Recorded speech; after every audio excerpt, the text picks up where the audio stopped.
Yo, what's going on, everybody out there? It's your boy Moodz 616. How's everybody doing? Yeah.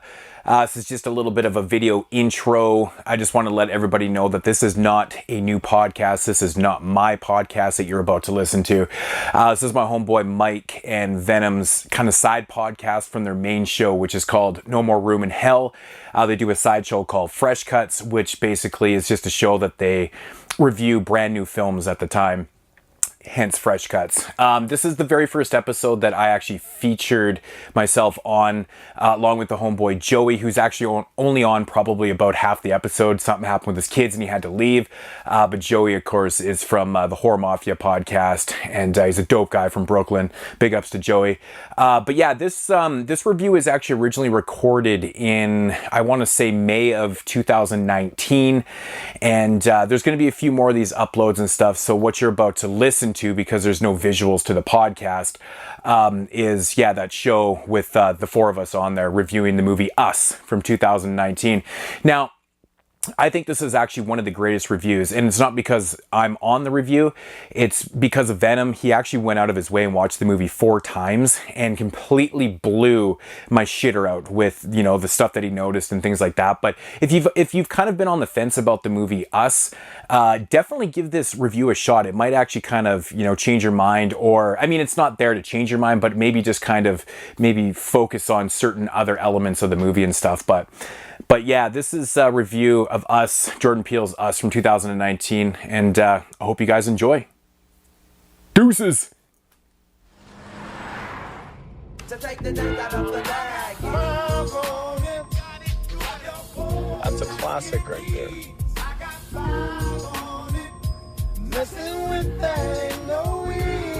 What does I Got 5 on it mean? It's about drugs. It's not about drugs. It's a dope song. Don't do drugs. Get in rhythm. There you go. There you go. Can't believe how big they've got. Did you hear Gabe got a boat? He's kidding, right? He's not kidding. Hey, I think it's vodka o'clock. Oh, yeah.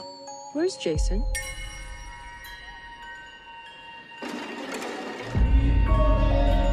Jason? Where were you? I didn't know if you were lost. Stick with me, and I'll keep you safe.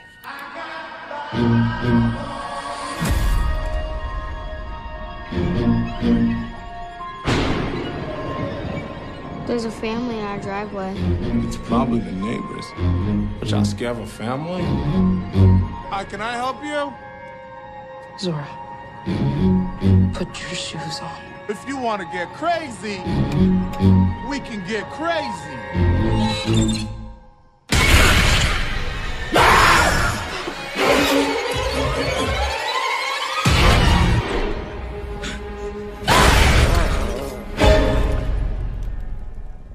What are you people? It's us. They look exactly like us.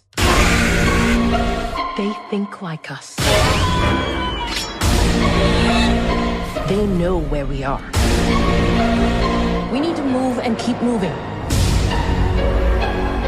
They won't stop until they kill us. Or we kill them.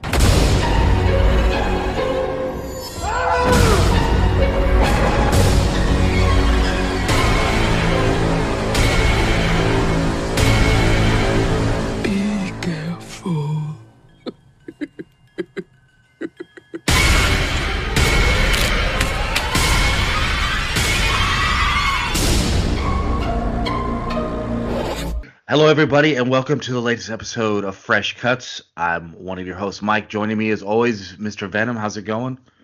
This is what the Lord says. I will bring onto them a disaster they cannot escape. Although they cry out to me, I will not listen to them. Greetings and salutations, listeners. How's everybody doing tonight? Mike, how you doing? Did you write that shit down?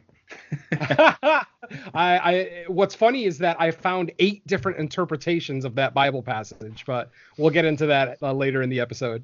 Well, I'm gonna put you at a max 4 interpretations for the show. I like it. All right, joining us also I think both these guys, it's their first time on this. One I know for sure, but I think it's both their first times. I'll start with Joey from the Horror Mafia and Slice and Dice. How's it going? It's going well. How you doing tonight, Michael? How you doing, Mr. Venom? Good to hear your voice again. I know, it's been so long, buddy. So long. Yeah, man, I've been on Slice and Dice a couple times. We've always had fun, and finally got you on this shit after all this time. Yeah, it's rare that I get a fresh cut right off the cold cut slicer. You know what I mean? I'm very late with my watches, so. Yeah, I'm actually surprised by how many people we talk to that don't see like movies in the theater right away, and I don't understand. I mean, if it's a time issue, I understand, but otherwise, I'm like, fuck, go see movies. Yeah. But anyways, thanks for showing up. This should be a fun one. Joining us also, now I don't know if this is true, but JP was like, I think this is the first time he's ever been on any show besides 22 Shots.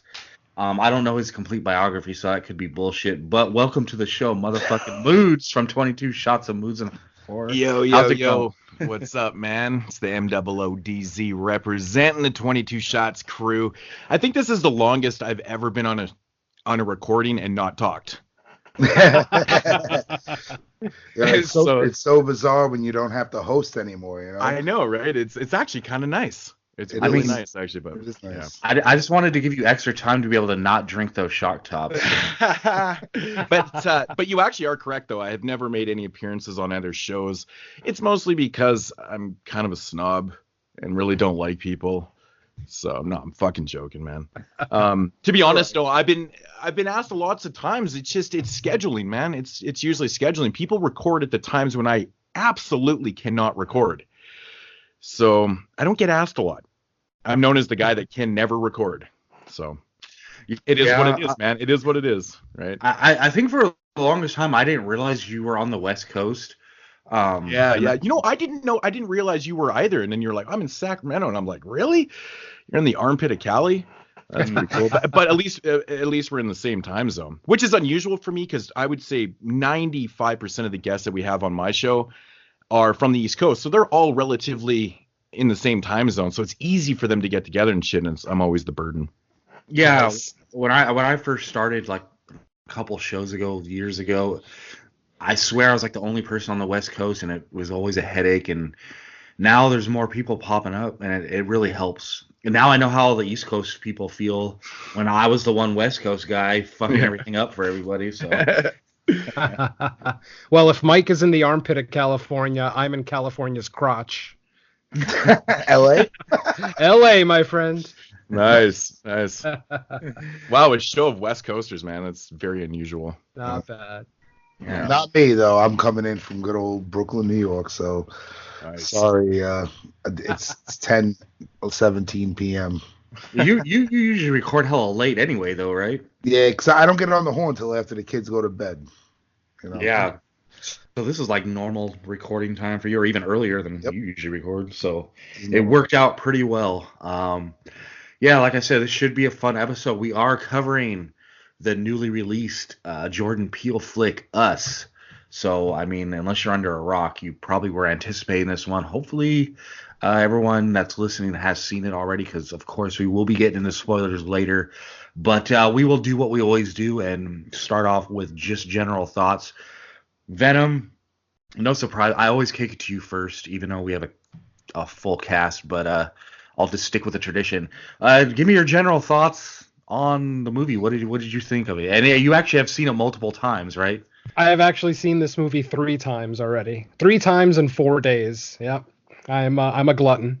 I told my wife that. She was like, "What?" I was like, "He doesn't have kids." I don't have any financial burdens. I got lots of free cash. Anyway, I just wanted to make sure that I saw as much Easter eggs and hidden things like that as possible before we recorded today, especially in a movie with this many layers to peel back. I just wanted to make sure that I was as in the know as possible. No pun intended. But, I mean, general thoughts. Yeah, I mean, I walked out of the theater all 3 times quite satisfied. I think this is a great movie. It is not as good as Get Out, in my personal opinion. I feel like Get Out, even though Get Out wasn't the most original story, it still had a little bit more originality to it than this one. I mean, this one you could kind of chalk up as a doppelganger / changeling type storyline, but we'll get into that in a little bit later. But yeah, overall, I have nothing but praise for this movie. I thought the score is spectacular. I absolutely love the score. Mind you, I'm not talking about the soundtrack. The soundtrack is really filled with a lot of 90s hip hop, which is cool for some people. For me, it just, it didn't really speak to me in the 90s. I'm a metalhead, born and raised. So, but the score I thought was spectacular.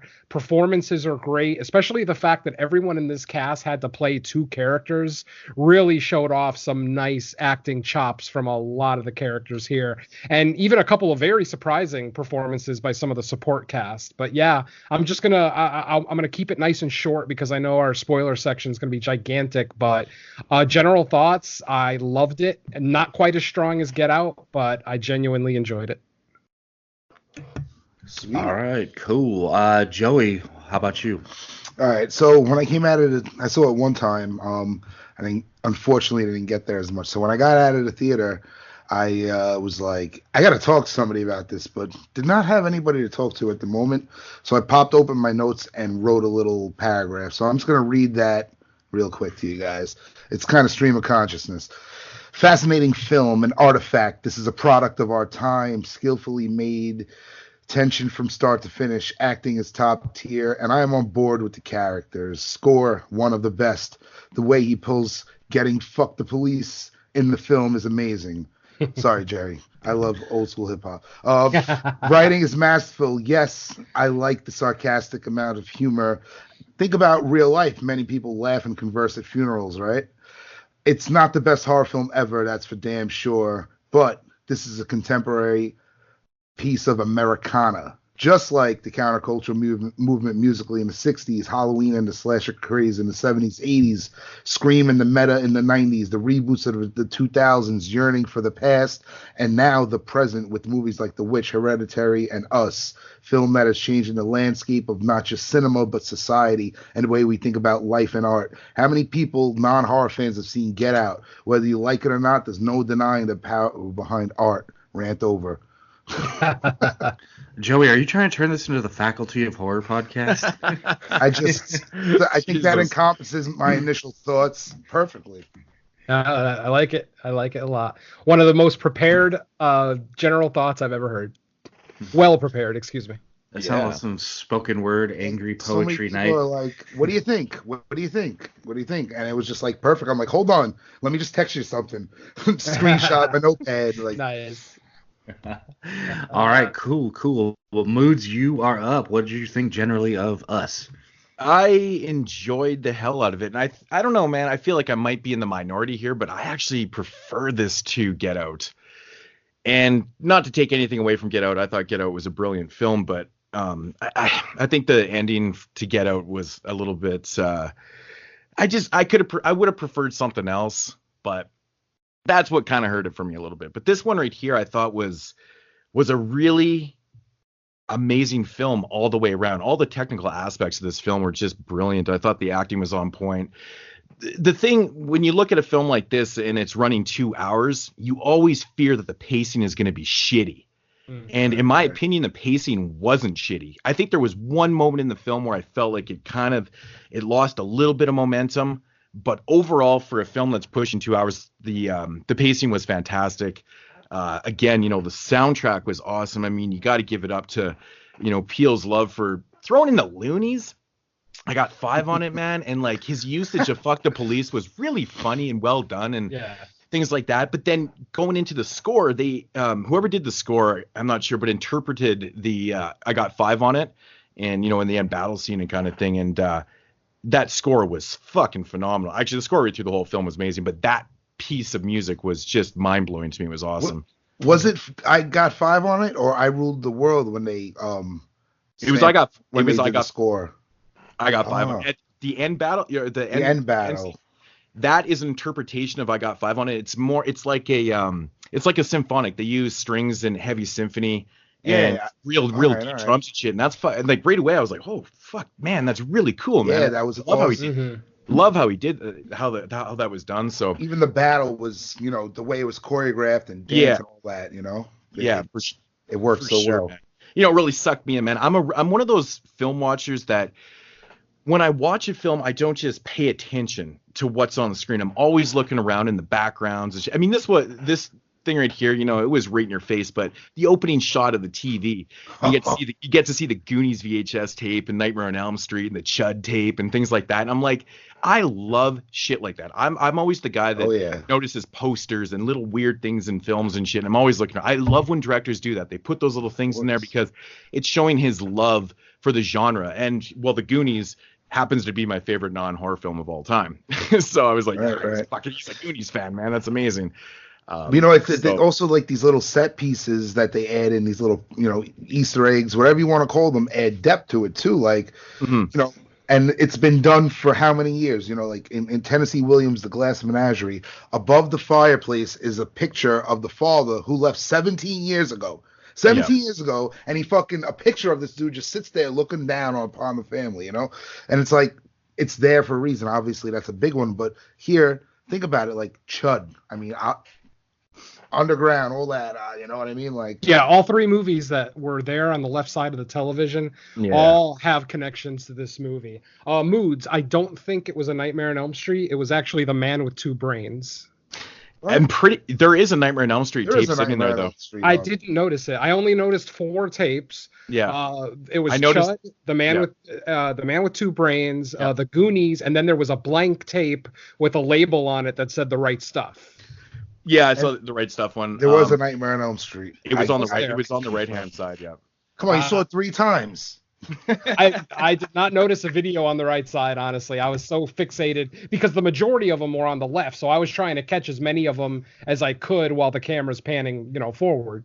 And those were the 4 that I caught because they were right there on the left side. It was actually, oddly enough, the first. Well, actually, no, it wasn't. Chud was the first one I noticed, but Nightmare on Elm Street, I had that exact tape growing up, so I remember that spine. It's what caught my eye right away. I was like, oh, it's Nightmare on Elm Street. I'm looking at it right now. I got it right over there. The media. Yeah, the media. Yeah. So.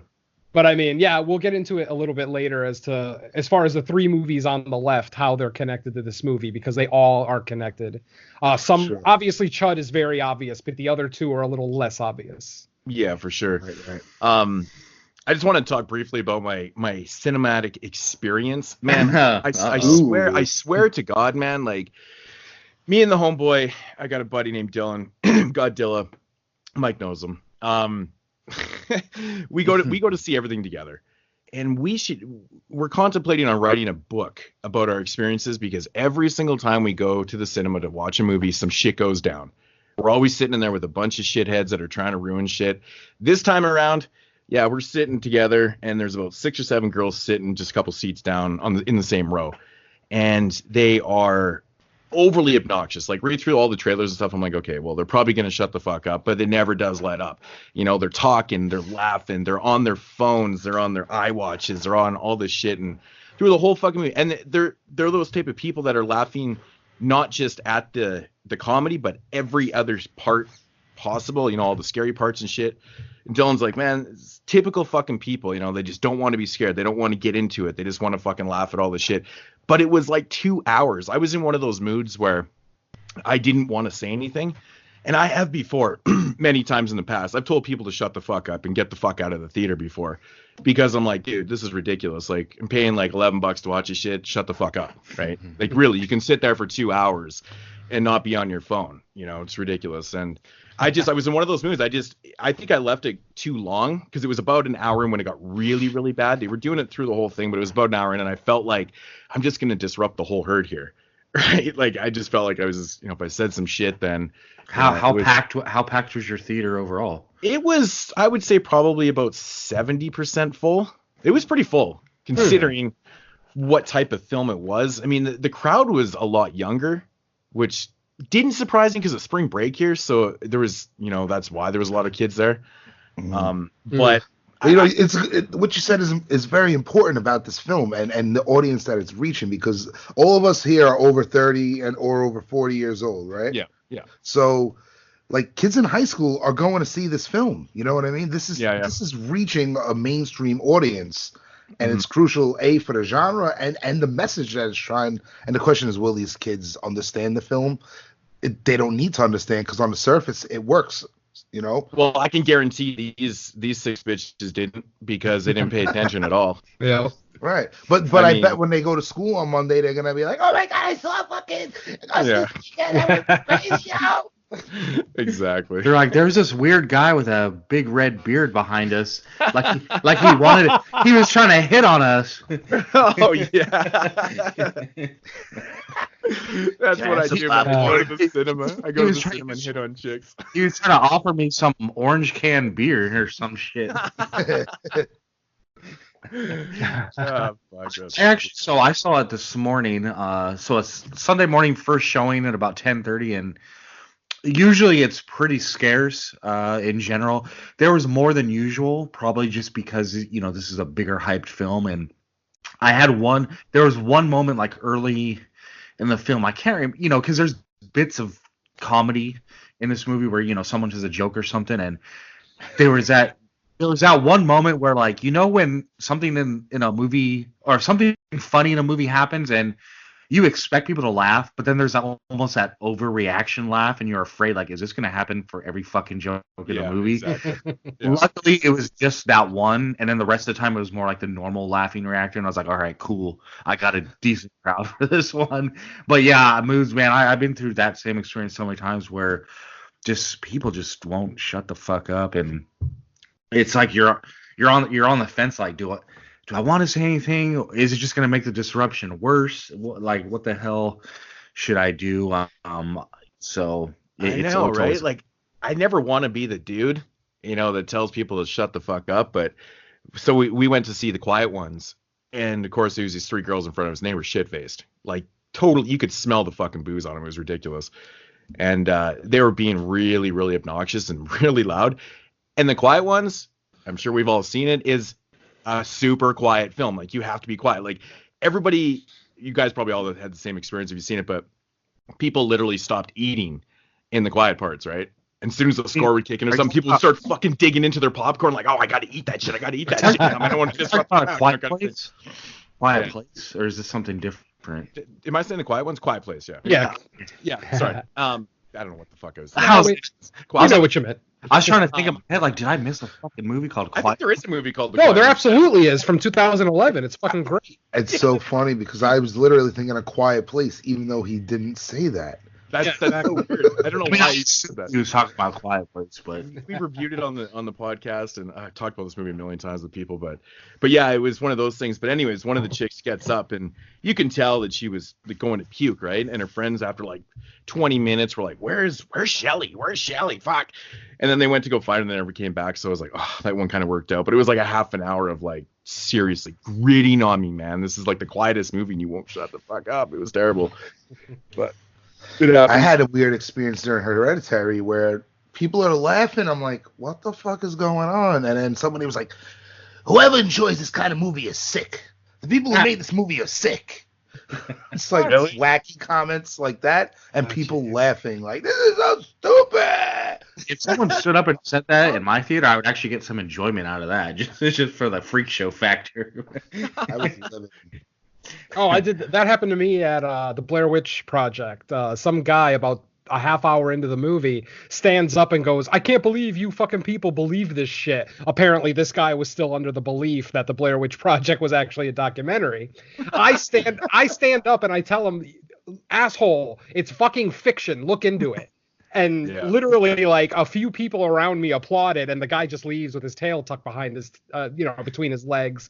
But it's like, because I think he realized at that moment that, oh shit, this isn't a documentary. I'm an idiot.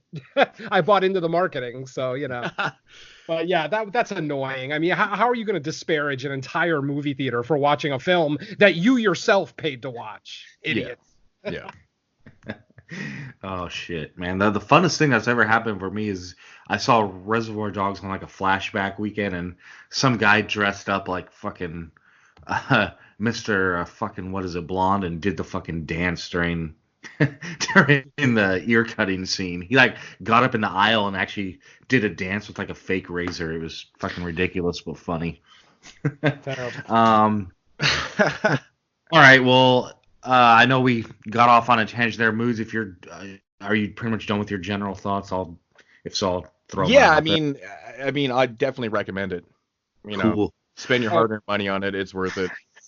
For sure. I've seen this. I like I said, I saw this 3 times this week, and I saw it once in IMAX, once in the Dolby Cinema, and then once in just a shitty little neighborhood cinema. And I can honestly say I had a blast all 3 times. Though, if you can see it in a Dolby Cinema, do it, because it just makes the sound design just so much just more. You feel it more, obviously, because it's got For the sure, subwoofers yeah. under the seats and everything.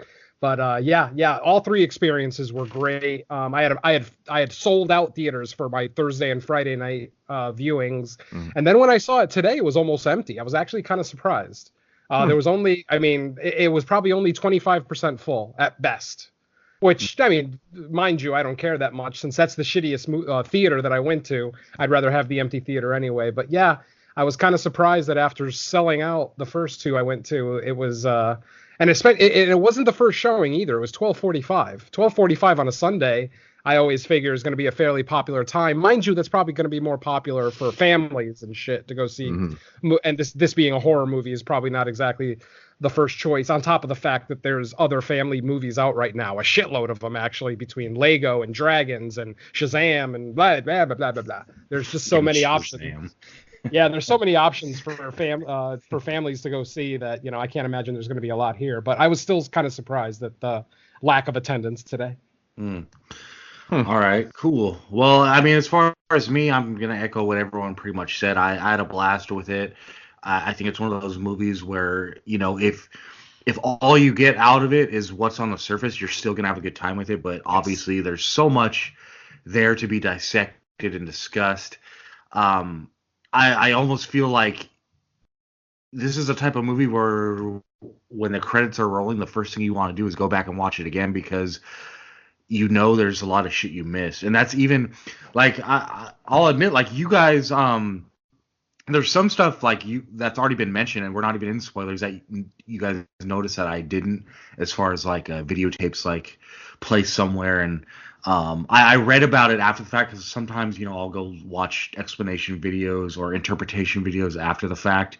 And you know, when I was watching this, I was just like, God damn, this is very good, fun movie. But much like Get Out, I think, and I don't really want to compare the two as far as which one I like better, because I think much like Get Out, where, you know, it was multiple viewings before you really truly have digested everything that movie has to offer. I think the same goes with Us. Is it's going to be like your second, third time watching, where there's going to be maybe lines of dialogue that seem like throwaway at first, where the second or third time you watch it, you're going to be like, holy shit, they were foreshadowing the entire time what was like coming, what was going on, hints about, like, you know, the twists that are coming your way that you might not have picked up the first time. And then, like you guys mentioned, stuff sitting in the background that's going to kind of connect the dots the entire time.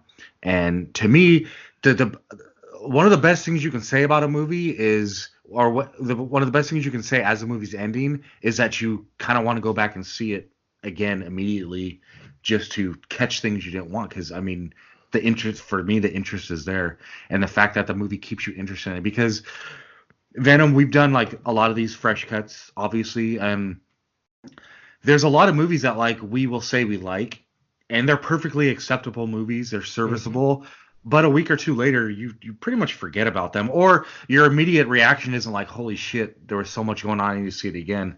Yeah. With this, it's the opposite. It's like, not only do I like it, but I feel like I need to see it again, because my appreciation and enjoyment is probably going to go up.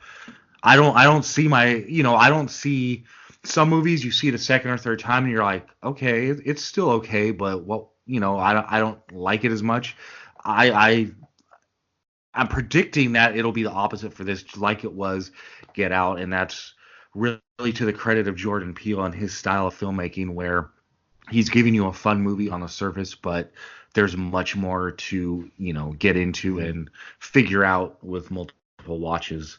Yeah. So I mean, today's watch, which was my third watch, was really nothing. It was for nothing but Easter eggs. I literally just was watching like the outer edges of the screen, all the stuff that I kind of missed on the my first two viewings. So literally, I took a page of notes today just on Easter eggs, just on all the little stuff that I was seeing and hearing. You got to listen to the movie too. There's a lot of verbalized lines from characters off screen that you might not even notice have meaning, but they absolutely do.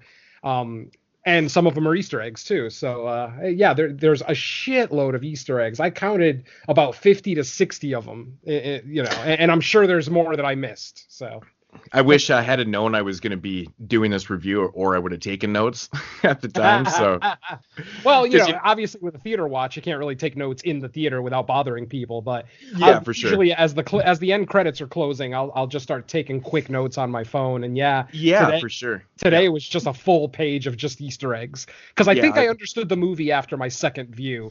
I just wanted to see all the little shit. I would have loved to see Moodz with like a little attachable desk light over his like movie theater seat. Like they're like, what is this fucking asshole doing?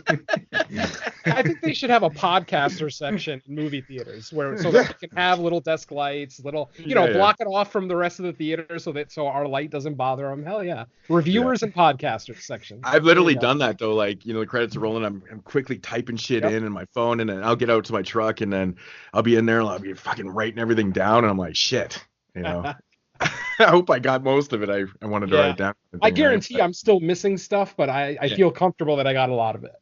Mm-hmm. Nice. I'm recommending this movie for sure, and I don't know where I'm standing as far as which one I like better, Get Out or Us, but I feel like Us has me more, I don't know, my brain more perplexed and pulsating through the film, where Get Out feels more heavy-handed with trying to bring themes to the surface, and it's like right in your face, where you could watch this movie and not even think about race or anything. You could apply it, sure, but while you're watching the film, you're just watching the film. But when you watch Get Out, it's like forcefully in your face, the whole issue at hand. And it shows that he's more mature in the sophomore effort here, like by not making it heavy-handed, that's a good thing. You know what I mean? Yeah, absolutely. I mean, Get Out was absolutely in your face with its social commentary. I mean, there was very little digging that you really even needed to do, really just kind of deciphering the symbolism in the movie. This one definitely has a lot more allegory under the surface, maybe not racial, because I didn't really take any race commentary out of this. Definitely classism, stuff like that, but not so much race. For sure. Yeah. Mm-hmm. Yeah. I thought this one was much more classism and like about the quote unquote other. Absolutely, yeah. So, but that's the thing, that it could be applied, right? Like, I mean, you can talk about it in a meta aspect, or you could talk about it in the film, like, as well. I mean, it's not like it doesn't exist. Of course it exists. I mean, you have the two families being juxtaposed, right? One being black, one being white. So there's no denying it. But again, it's not in the forefront of the film. It's not shoved in your face. It's not every little Easter egg has to do with that by any means. This actually encompasses a wide array of different things going down.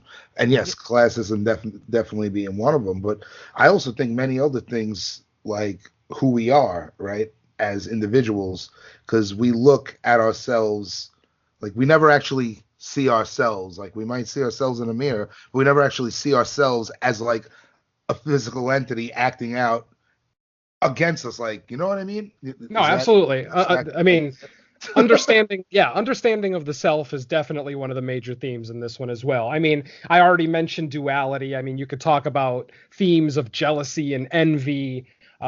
We've already mentioned classism. I mean, there's so much in this movie. And honestly, if anybody was to pull out racial commentary, I wouldn't necessarily disagree with them. I mean, that's their experience. That's fine. I'm just saying that I personally didn't really pull out too much racial commentary in this. I don't think it's mostly racial. I think it's more about classes, like, you know, the fear of, you know, the underclass and things like that. It's not just pinpointing a specific race. I think it's just also the fear of a certain class of people, right? Absolutely. White, black, whatever. I don't think it's specific to being black or whatever, you know, which I think is actually kind of brilliant. I think it, you know, the social commentary in this, that's what I love about this type of film. And you don't see these type of films that often, where I think the interpretation can go so many different ways. Like, you can bring pretty much everything into it. What Peele was trying to do specifically, I mean, do we really know? No, not until he starts dropping. Not until he tells us. Yeah, that's the thing, right? So the way everybody's in, the people I've talked to so far have had some pretty interesting ideas, and I had my own and stuff, and it was really interesting to talk to people and see how different everyone's interpretation was. I'm like, I don't remember the last time I saw a movie, you know, where everybody was on different levels, but nobody was wrong. Did you ask the drunk girls at the theater what their interpretation was? Oh man. And you know what? I feel like people might look at this movie and not want to dig deep. You know what I mean? You know what? That's the beauty of this movie, is that, you know, it was mentioned that you can watch this film and take it at face value and still enjoy the hell out of it. You know, it's basically doppelgangers, you know, killing off, you know, these people and shit. That's fine, like a home invasion, doppelganger type fucking slasher, whatever you want to classify it as. Mm-hmm. But it's up to you if you want to dig deeper and look into, you know, maybe it's about capitalism, maybe it's about the effects of trauma, maybe it's about, you know, rich getting rich and poor being poor, you know, oppressing materialism. Technology, oppressing certain people. Phone, right? Man. You know, oppressing the poor people, you know, and not letting, and even rising up, and even, you know, even the class of people saying, "Fuck this, we're gonna rise up, and that's it, man, we're taking over." You know, and there's so many different ways of looking at this film. It's so cool, man. Really, really cool. It was actually blowing my mind after I stepped. Like, I was thinking about this when I got home on Thursday night, and I was like, holy shit, dude. Like, I am overwhelmed with thoughts, and it never happens in a film. Again, going back to Get Out, where it was so much in your face, and you're like, okay, man, you know, I get it. But this one right here was a totally different level of mind fucking. Yes. You know, I mean, everything in this movie has layers. I mean, even the title. Think about the title. Us. Right. Obviously, there's the obvious meaning of us, and then the abbreviation US, United States. I mean, that is just epic. Think about Red's line, "We're Americans." That line resonated with me. Right now? Yeah, we're Americans. Say this, we are Americans. Think about it all. Hands across America, right? The most American thing that could have happened in the 80s. Hey, Mike, can we go into spoiler territory so we can? Oh yeah, we're here, buddy. All right. Well, I was gonna say, before we actually get into hardcore spoilers, I mean, I don't even know if we need to go around the cast to even say it, because a lot of the times in movies it's kind of like a borderline, but it sounds like all four of us are like telling people get the fuck out to the movie theater to see this. So it's pretty unanimous, right? Yeah, the movie's obviously going to make a shitload of money. It's projected that it's going to hit about 70 by the end of the weekend. Yeah. It's obviously going to be a $100 million movie. It's going to be a huge success, but I still say get out there and watch it. You know, we've had this discussion before with the horror community bitching about the lack of, you know, horror content playing in theaters, and how when something like an Overlord or Prodigy comes out and people don't go support it, you know, we sit here and bitch and moan, but then now we've got stuff like It, we've got stuff like Get Out, which is making over $100 million, but these pictures still need to be supported. I still say go out there. Don't look at Jordan Peele as a rich elitist, and, you know, because I've literally already heard people saying, I'm not going to pay money to watch that political dreck, and it's like, really? That's what you got out of the trailer? That it's a political movie? That just got me, and I don't know. You know, people are going to hate things that are popular, you know, and just like Hereditary last year, just like Get Out the year before, and just like The Witch the year before that, there are going to be these movies that are close to universally loved that the cool kids are going to come out and say, that movie's garbage. I can't tell you how many times I heard people say Hereditary was garbage. It's hipster bullshit, dude. Exactly. Hipster bullshit. Absolutely. I hear somebody say, this is boring, bro. I'm on the edge of my seat, There biting is my no fucking boring fingernails scene. for 2 hours watching this movie. I mean, the slowest scene in this movie is when the family goes to the beach and has just a moment of levity. But even throughout that scene, there are so many clues if you're paying attention. The frisbee falling perfectly on the circle of the blanket. Jason making, what do children usually make when they go to the beach? Sandcastles. What was Jason making? He was making tunnels. And I also have a theory about that too that I'll get into later. Yeah, I do too. Yeah. You know, I always wanted to do what he wore, wear a Jaws shirt at the beach, man. That's like, yeah, I was tight. Talk about that. Think about the fact that he wore a Jaws shirt and he wears a werewolf mask. yeah. I've got some stuff there too.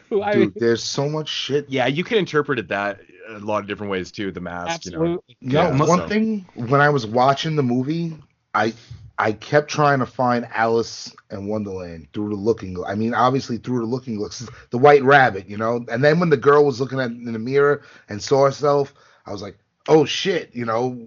But then I don't know, I got so caught up in the fucking movie, like I couldn't really focus on trying to. Or you're just really high. I mean, one of the two. High, but no, you know, you just get so because I went into the movie not knowing. I did not know anything at all. The only thing I knew was the name of the movie, that Jordan Peele made it, and that on the cover it was a hand with a glove and a scissor. The only things I knew about the film. Didn't see a trailer. Didn't anytime like if I was on a Facebook and anything came near it, shut it. Like this is the most blind I went into a film. I'm the same way, man. People are always like, "Did you see the trailer for this? Did you see the trailer for that?" And I'm like, "No, I didn't. I specifically ignore trailers and all that type of shit. Like I go into movies pretty fucking green, pretty blind. So it helps. In this trailer, do they reveal that it's about doppelgangers killing them? I don't not know. killing them necessarily, but in the trailer they do show the tethered family. So they show like the beginning of the event that's about to happen, but they don't really get into it really? much. Wow. A little bit, just very minor, very minor.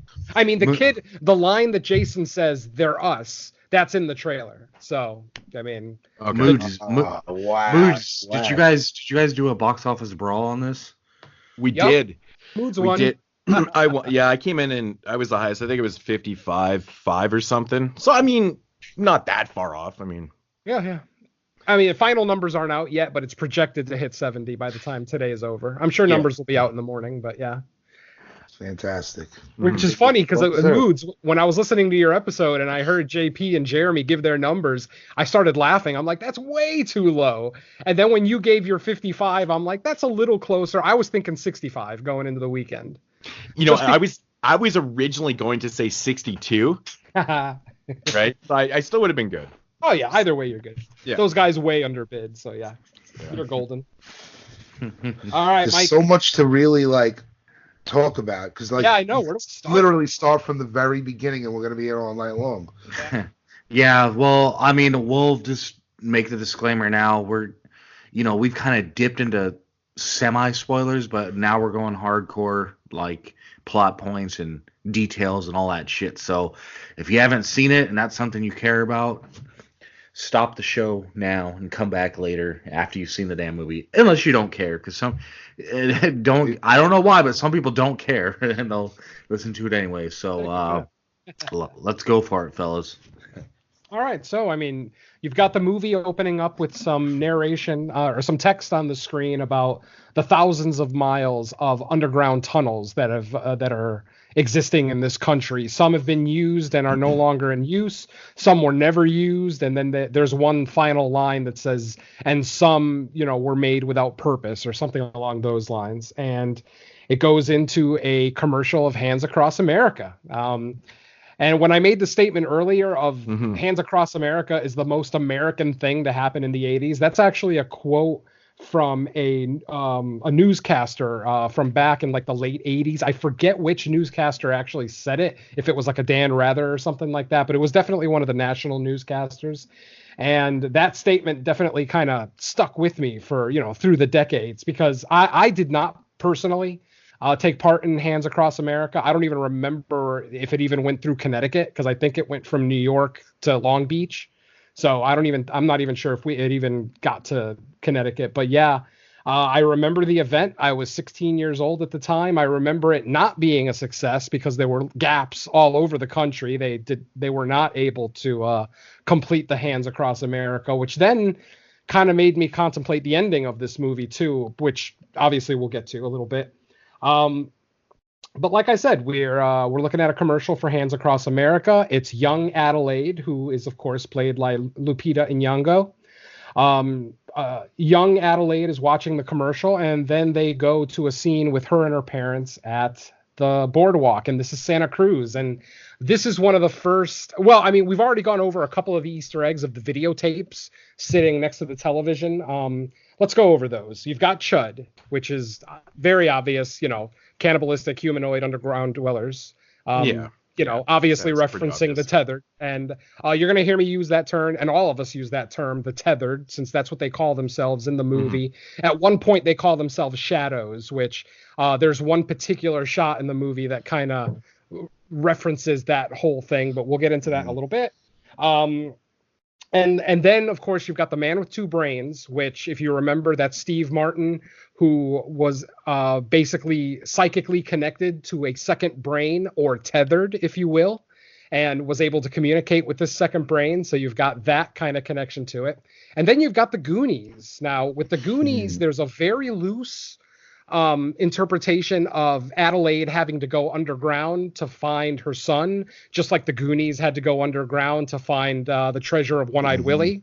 But then, if you're paying very close attention, they actually reference a line from Goonies during a key scene down in the underground when Red is kind of going over her basically a backstory of everything that's going on to Adelaide. She actually says the line, it's our time up here. Those of you who are Goonies fans remember that the line in the Goonies was, it's our time down here.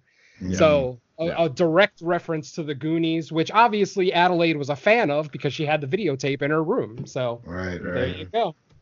And then from there we go to we go to the boardwalk where we see Adelaide with her parents, and this is where Adelaide disappears. She basically walks away from her parents for a few minutes, and during this scene, wearing her awesome Michael Jackson Thriller shirt, exactly, that her dad just won for her. And this is one of the scenes where you have to listen to the dialogue very carefully. If you listen to the dialogue, you'll hear Adelaide's mother say to Adelaide's father, "Hey, I think they're filming a movie over at the Carousel. You should see if you can get involved."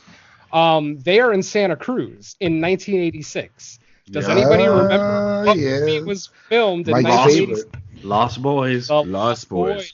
I caught that. I actually went there my parents have a beach house in Santa Cruz, and last year I went on the boardwalks, took pictures of like Lost Boys filming location. So yes, cool shit. I love Santa Cruz as like a location for filming. Yeah, it's great. Obviously, they changed the name to Santa Clara for the Lost Boys, but or wasn't it Santa Carla? I thought it was Clara. Was it Carla? You might be right. Because Santa Clara is like a real place. Santa Carla is like the fictional version of Santa Cruz. Carla, yeah. Santa Carla? Okay. For some reason, I see the sign for Santa Clara in my head for some reason. But yeah, you're right. So like I said, that's where we see one of our first little Easter eggs. At this point, Adelaide kind of walks away from her parents, goes to the beach, and sees an attraction. It's called Merlin's Forest in present day. What was it called in 86? I forgot. It was. It was like I couldn't remember. I was trying to remember that to write it down, and I couldn't remember. But the thing, the one of the cool things about it is that there, right above the door, there's a sign that says "Find Yourself," a neon sign pointing towards the door, basically telling people, "Hey, here's the entrance to the tethered. Enjoy." Yep, that's right. Yep. That's really brilliant, actually. Oh, I loved it. Absolutely loved it. And even though they changed the name of the attraction 30 years later, they still kept the "Find Yourself" sign above the door, which I thought was very cool, very ominous. So like I said, at this point, Adelaide goes down into a hall of mirrors in that attraction and ends up seeing her doppelganger. Now, the scene is cut off very quickly, and I hate to say it, this is my most major negative comment that I'm going to make about this movie. At this point in the movie, we're what, like maybe 3 minutes in, I already called the twist. I already knew what the twist was. Right, we haven't even met adult Adelaide yet, and I already knew what the twist was. And I gave myself a little bit of more time with that because the first thing I thought of too was that. Yeah. But I was probably halfway through the film and I was like, by halfway through the I think film, I know what's going. They give you so many clues. Yeah, exactly. I was like, okay, I know what happened here. Exactly. So, but it's crazy. Like, this movie is so fucking strong that even knowing the twist didn't even hurt the film whatsoever. No. Oh no, not at all. Like, how many times can you say that? How many times have you watched a film, figured out the twist, and been like, it was okay, figured it out. No, the twist definitely wasn't like the be all end all of this movie by any stretch. So the movie didn't hang on the twist. It was just like an added little, a little bit of gravy at the end of your experience, which is fine. I have no major problem with it. Do you guys know what inspired Jordan Peele to make this movie? You know what? I don't know. I never really looked into anything. I didn't watch any videos. I didn't read anything on this movie. I don't know. Everyone listening to this podcast is aware that that Jordan Peele, Michael Jordan, I almost said, that Jordan Peele is going to be producing in the next Twilight Zone reboot, correct? Yes. There is an episode of the Twilight Zone of the original series called Mirror Image. Yes. That is Jordan Peele's favorite episode of the Twilight Zone, and it is a direct inspiration for this one. For those of you who haven't seen that episode, basically a woman is comes face to face with her doppelganger at a bus station, and obviously it comes to a dramatic end, where the doppelganger kind of replaces her. Kind of similar to what we see here, but I'm jumping ahead of myself a little bit. So yeah, like I said, at this point, Adelaide, has her confrontation with her doppelganger. It's cut off short so that we don't really tell what happened. And then, we go to present day. Adelaide is married to Gabe Wilson. She's now Adelaide Wilson instead of Adelaide. I forget what her parents, Thomas, Adelaide Thomas. Thomas was the family name. Gabe Wilson, played by Winston Duke, who I absolutely love. Winston Duke, by the way, plays her husband, Gabe Wilson. And we see a nice little scene of them driving to their summer home, which in this scene is where I get my first hint for a secret twist that's not talked about in the movie, which me and Mike alluded to earlier that we'll get to in a little bit. The family has a cool little interaction, where the kid's trying to figure out this magic trick that he has in his hand that he remembers playing with it the summer before, but doesn't remember what it actually does, which is my first hint to the secret twist, which, like I said, we'll go over here in a little bit. And then we get another flashback scene of Adelaide and her parents at a child psychiatrist office, because after the encounter at the funhouse or the Hall of Mirrors, Adelaide doesn't talk. Her parents can't get her to talk at all. They can't get her to talk about what happened. And obviously, once we get the twist at the end, that scene makes complete sense. Which is a major clue. It's a major Yes, clue. it's the first major clue. Yeah. Absolutely. As to the twist. And then we go back to present day, and then we get the I got 5 on it scene that's been seen, in the trailer so prominently. The family basically at this point driving, I think they were either driving to Santa Cruz or they were just driving to continuing their drive to the beach house. But we get the I got 5 on it scene that we saw in the trailer.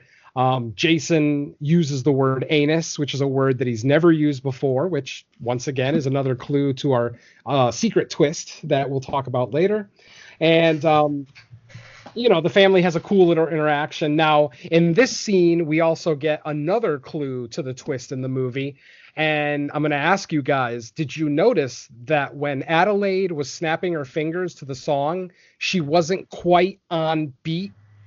It wasn't perfect. She was off just a slight little bit, very, very little. I did, because that annoys the crap out of me when people are off beat and they're trying to play air drums and shit like that, and you're off. And I'm like, are you kidding me, man? She's like, come on. It's a simple pattern. She's like, come on, catch the beat, because I can't. Exactly. and then the boy has a little bit of trouble keeping the beat too, which we'll talk about a little bit more again later. Let's see. Hey, Mike, you want to jump in here a little bit? I feel like I'm taking over. Shit. Well, I mean, you've seen the movie 3 times, so you probably got Yeah. you got the play-by-play down. I don't have a shit. You're doing a good job, man, to be honest. I'm afraid if I try to jump in, I'm going to start skipping shit and being all over. And No problem. Okay. So at this point, the family go ahead and they drive to the beach at Santa Cruz. They meet up with the Wilsons. Yes. They meet up with the Tylers, excuse me, Kitty and Josh Tyler.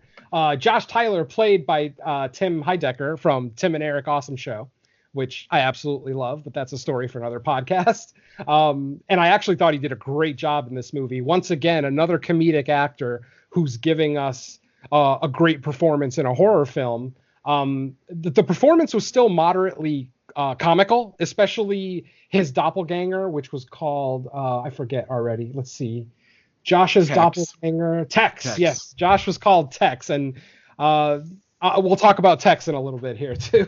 But so anyway, like I said, Kitty and Josh are the other family, the quote unquote white family in the movie. They're there with their twin daughters, Becca and Lindsay, twin, pretty little white girl blondes. And what do you think? Is that Shining right there? Absolutely. 100%. Especially when you get the actual scene later on with that family. Mm-hmm. Absolute Shining, especially when they, we'll get into it. So like I said, we meet the Tyler family at the beach, and this is when things start getting a little weird in the sense that Adelaide makes a comment later on to Gabe about how things are aligning. And it's at this scene where everything kind of starts. We already mentioned the frisbee that lands perfectly centered on that circle on the blanket. The likelihood of that happening is slim to none, but there it is. So, and more events kind of start, creeping up. And even Kitty at the beach even makes a comment to Adelaide saying, I've been having so many weird coincidences lately over the last couple of days, which, of course, we'll get a clue later on from Adelaide's conversation with Gabe in the bedroom as to what all this or what it signifies. So, at this point, the girls, the twin white girls, accidentally step on Jason's little project that he's making on the beach, and this alludes to what I was talking about earlier, that most kids build sandcastles when they go to the beach, but what is Jason making? He's making a tunnel. Why would you make a tunnel on the beach? Well, we'll get to that later. At this point, Jason goes to the bathroom, disappears. I don't want to say disappears, but he disappears from his mother's sight for a little bit. She obviously notices that Jason's gone, freaks out, but then finds at this point, while Jason is missing, that's when he sees Jeremiah 11:11 guy. And for those who are interested, the Bible passage that I quoted at the beginning of the episode is exactly that, Jeremiah 11:11. And what that quote, I already read the quote, but the interpretation of that quote is that God is basically sick of our shit, and he's going to make a disaster that we cannot escape from. And when we call out to him, he's going to ignore us. It's basically the tethered. An interpretation of it is that God is releasing the tethered to kind of punish us, the surface dwellers, for our sins and our, Man, yes, I knew that was significant, but I am so unfamiliar with Bible scripture and things like that. I definitely had to look all this stuff is the book of Jeremiah alone right there has not just that passage, but there's the what is that thing called? Moloch. Moloch is what they the god they sacrifice children to, and they would burn their children. So look at the kid, right? Pluto. The doppelganger. Oh, for sure. See, now that makes more sense. How he dies, So and just the 11:11 theme gets repeated throughout the movie because you have the Bible verse, you have the clock, and then you notice how 3 or 4 different people have a black flag shirt, and the black flag symbol is the lines. Mm-hmm. Did you notice the score of the baseball game that Gabe was watching? It was tied 11-11. Yes. So you've got references to Jeremiah 11:11 all over the place. This is what This is what Adelaide is talking about. After they leave the beach, they go back home, and Adelaide basically says to Gabe, "I want to go." something doesn't feel right. I feel like there are too many coincidences, like things are lining up, and I feel like that means she's getting closer. And the she in question, of course, is her doppelganger. At this point, she tells Gabe the story of when she was a kid and went missing for 10 minutes at the, beach 32 years ago. Yeah. And then at that moment, boom, lights go out. And then the movie really starts. This is where I'm at the edge of my seat at this point. At this point, we get that famous shot from the trailer of the family in the driveway with Jason saying, "Daddy, there's a family in the driveway." No, there's not a family in our driveway. Man, There's do I absolutely love Gabe's macho bullshit too. That is Yeah. so awesome. No matter what Adelaide says to him, he's not listening. He's like, no, I got the penis. I'll take care of this. Yeah. And so at Well, that and, that goes to one of the major things here too, right? Like this is a product of its time, absolutely. Yeah, definitely. like where, this woman is taking control. Like she was like, I don't care what you say. Fuck that. She laying the law down. Yeah, You know she what I mean? finally takes control later on after the incident at the Tyler's house. She basically tells him, "You don't get to make decisions anymore." And I wanted to applaud that line so much because I was so sick of Gabe's shit by that point. I love the character and I understand why, I understand his motivations and why he did all that. He's a family man. He's protecting his family and he's a big guy. So even if he can't take care of himself, he looks like he can. So, why not, deepen your voice and, make threats to this weird family that's in your driveway. Right. Of course. I mean, that's the role that, let's talk gender roles, quote unquote. Oh, yeah. Right. That's the role right there. I mean, we have the nuclear family here that we're dealing with, family dynamic being one of the themes of the film too, Absolutely. So, I mean, right there alone, again, a whole other fucking way you could pick apart looking at the families, juxtapose them, and looking at the people underground as a family in their own right, So you have all this kind of family dynamic shit that you could explore. Yep. I'm looking through my notes and I'm noticing Easter eggs that I already skipped over. We'll go back to them, but at this point, like I said, the family is then attacked. The doppelganger family, the dad, the fake dad, or Abraham. Just to let you know, all the tethered have separate names. They're not just the same names as their surface-dwelling counterparts. So, Gabe is Abraham, Adelaide is Red. Excuse me, I'm bashing my mic. More biblical, right? Abraham Exactly. sacrificed his son. Oh, and you can also look at it as Abraham Lincoln freed the slaves, just like Red freed the tethered. There you go. You've got Kitty's name, Delilah. Delilah being a flower that's asexual and can reproduce on its own. It doesn't need to be pollinated, just like the tethered. They don't. Oh, that's good. Yeah. Umbra, Zora, the daughter, Gabe's daughter's name. Son with Pluto. Exactly, and Pluto. the shadow. The Umbra is the darkest part of your shadow, also. So I mean, perfect. Yeah, and Pluto isn't like Pluto, the planet that's like completely in a shadow. Yeah, Because completely it's so dark. far from the sun. It's so far from the sun. It's all in shadow. Yep. Yeah, but there's also the ruler of the underworld in mythology. Yeah. I don't It's even think it's considered a planet anymore, is it? No, that's what I was going to say. It's not a planet anymore. It's star. considered a dwarf planet. Oh, a dwarf planet or a dwarf star. And what is Pluto, if not the smallest of the tethered? So once again, more references. And the way he even Really, moved. really brilliant, man. Oh, absolutely. So small. And there were some that I didn't even really get. Like Becca's name is Io, and I looked it up, and I believe the definition of Io is it's the maiden. It's the woman that it's the woman that Zeus fell in love with, and then he changed her into a cow so that she could escape the rage of Hera. So what's with the Knicks? Nyx is the Greek really, word really for horrible nothing. basketball team in my home. I knew that was going to get brought up. No, Nyx is the moon of Pluto. Yes, it's also the Greek word for nothing. It means nothing or darkness. Okay. So so there you go. Stay on the ombre. Exactly. So I mean, even just the names of the tethered all represent something. Even if I can't figure it out, Because like I said, there's some like Tex and Wayland and that I didn't really quite understand. I looked them up, but I couldn't really find any kind of correlation to the story here. So I'm sure Jordan had a reason for using it, and maybe someday he'll tell us.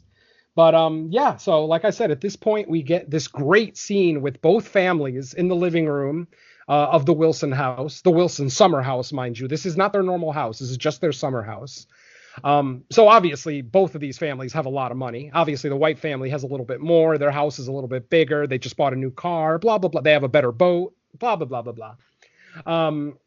It seemed like that was the house that was her family house that she inherited. It seemed like that's how I took it, because it was like, wait, Adelaide or Kitty? Yeah, Adelaide. It mentioned like Adelaide's mother dying or something. Like, well, I mean, they mentioned going to the house the summer before, so I think that's just like their summer thing. I mean, they might own it. I'm not saying they don't own it, that it's a timeshare or anything. I'm just saying they only spend summers there.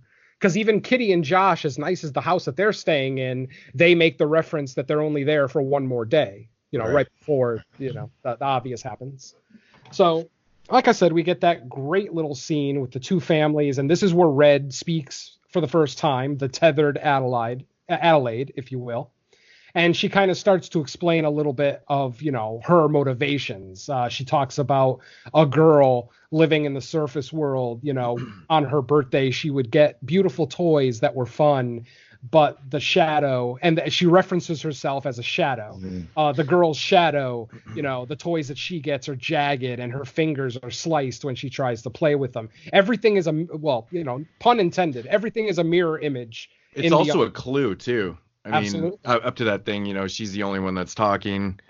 Yes, exactly. None of the tethered talk. Red is the only one that speaks. Only one that talks. Which obviously leads us, to our twist, which we'll discuss a little bit here. So at this point, the families kind of separate. The doppelgangers kind of go their separate way. Not the doppelgangers, but the doppelgangers and their surface-dwelling counterparts kind of go their separate ways. So Abraham takes Gabe out to the boat, puts him in a plastic bag. I guess his intention is to drown him. Umbra chases Zora out of the house. They referenced earlier, too, that Zora was a Olympic hopeful, that she was really good at track and field. So obviously she's told to run, and she runs really, really fucking fast. But obviously, Umbra, being her shadow, runs just as fast as her and does catch up to her. Jason and Pluto kind of go off to play in the house, believe it or not. Pluto doesn't seem to have any violent intentions towards Jason quite yet, anyway. It looks like he's just looking for a friend. And I have a theory about Pluto's burnt face, because at one point, Pluto takes his mask off at the same time that Jason does, and the bottom half of Pluto's face is burnt. Aside from the obvious, Pluto, the Greek mythology meaning of it, and, the dwarf star and everything else, my theory is that while Jason is playing with his little magic trick in the surface world, Pluto is playing with matches in the underworld. And I think when Jason gets the trick to work the year before is when Pluto burns his face. So, I mean, like I said, that's just my theory. If that actually is what was going on there, don't you think you would have a little bit of animosity towards him and you want to kill his ass? I kind of would think that, yeah. But it also seemed like he was so separate from the rest of the family, because he was almost animalistic. I mean, he walked on all fours. It genuinely seemed like he was just looking for someone to kind of, for lack of a better word, just a playmate, somebody to play with, somebody that he could actually have something in common with and not just hanging out with. You think he was animalistic because he wasn't developed yet? I don't think, I think when he burned his mouth, he probably fucked up his voice box enough that all he could do were those guttural kind of, it almost sounded like purring at times. It sounded like growling at other times. So I think it was the injury that did it. That, again, I'm sure there's multiple theories out there that I won't argue with any of them. But, and also in this scene with Jason and Pluto playing in the closet, did you guys notice the board games in the background? There are Guess Who was in there, right? Guess Who was in there, of course, Yeah. trying to figure out, people's identity in that game, much like in the movie, trying to figure out who these doppelgangers were. There was a game, Candyland is in there. Now, Candyland had a version in the late 80s where it was all rabbits. It was all bunnies. All the characters that were referenced in the game were all bunnies. So I never would have got that. I'd never played it before. Yeah, Was Clue in there too? No, Magic was the third game that was. Okay, in I thought Clue would have been. Yeah, Clue would have been. Clue might have been a little bit too obvious, but then again, Magic was obvious too because obviously Jason was into magic, and obviously Mom got lost in Merlin's forest or whatever it was called the first time back in '86. So, like I said, at this point, we get some action. Adelaide is handcuffed or tethered to a coffee table in the living room. She eventually escapes with the help of a fire poker, which she keeps for the rest of the movie, and God bless her for it. Yep. I'm so sick of horror movie characters dropping their weapons when they think they're safe, but this woman holds on to this fire poker like it's a life giver of some kind. It's fucking great. I was so happy to see that. And then we just, we get some cool chase stuff, with the tethered chasing their counterparts throughout. Fortunately, no one is killed in this first scene, this first interaction. The Wilson family does eventually get away on their piece of shit boat, leaving the other family. Yeah, that is the most unsafe boat ever. Oh, for somebody that's grown up on lakes and has a lot of boat sense and shit, like Jesus, man, that thing is fucking scary. It's like he bought the cheapest boat he could afford, I think, and it shows. It was it came in hand. It came in handy. It served its purpose, absolutely. So like I said, at this point, the Wilson family escapes and they go to the Tyler family. But at this exact moment, the Tyler family's doppelgangers show up.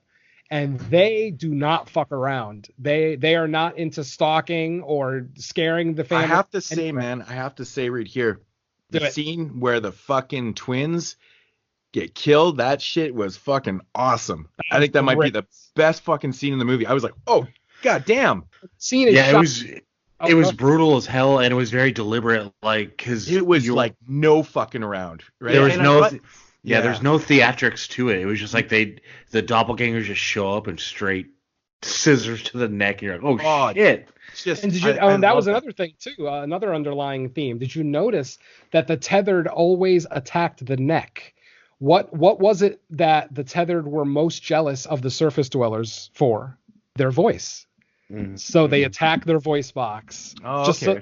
Yeah. That's good. I didn't even put two and two together, but that's smart. Yeah, they almost always, only when they're attacking their own counterparts though. And that was another thing that I was going to ask you guys. Did you notice how the tethered never killed anybody other than their counterparts? Exactly. I noticed that. I noticed that right away too. I even brought it up after the film. Then specifically in the scene that we're at now, where the Tyler family is killed by their doppels, there's a scene where the family captures Adelaide, but they don't kill her. They take her up to the bedroom and they handcuff her to the bed. And then Delilah, the tethered kitty, goes up to Adelaide and puts the shears up to her neck. But then you see her kind of twitch. And then she walks away. And that's when I got the first clue that, they probably can't or won't kill someone that's not their counterpart. So I think it's not their program. It's not their program. I think what was happening was she captured Adelaide in the hopes that Red would show up to kind of finish the job herself. Because even about a minute later, Zora,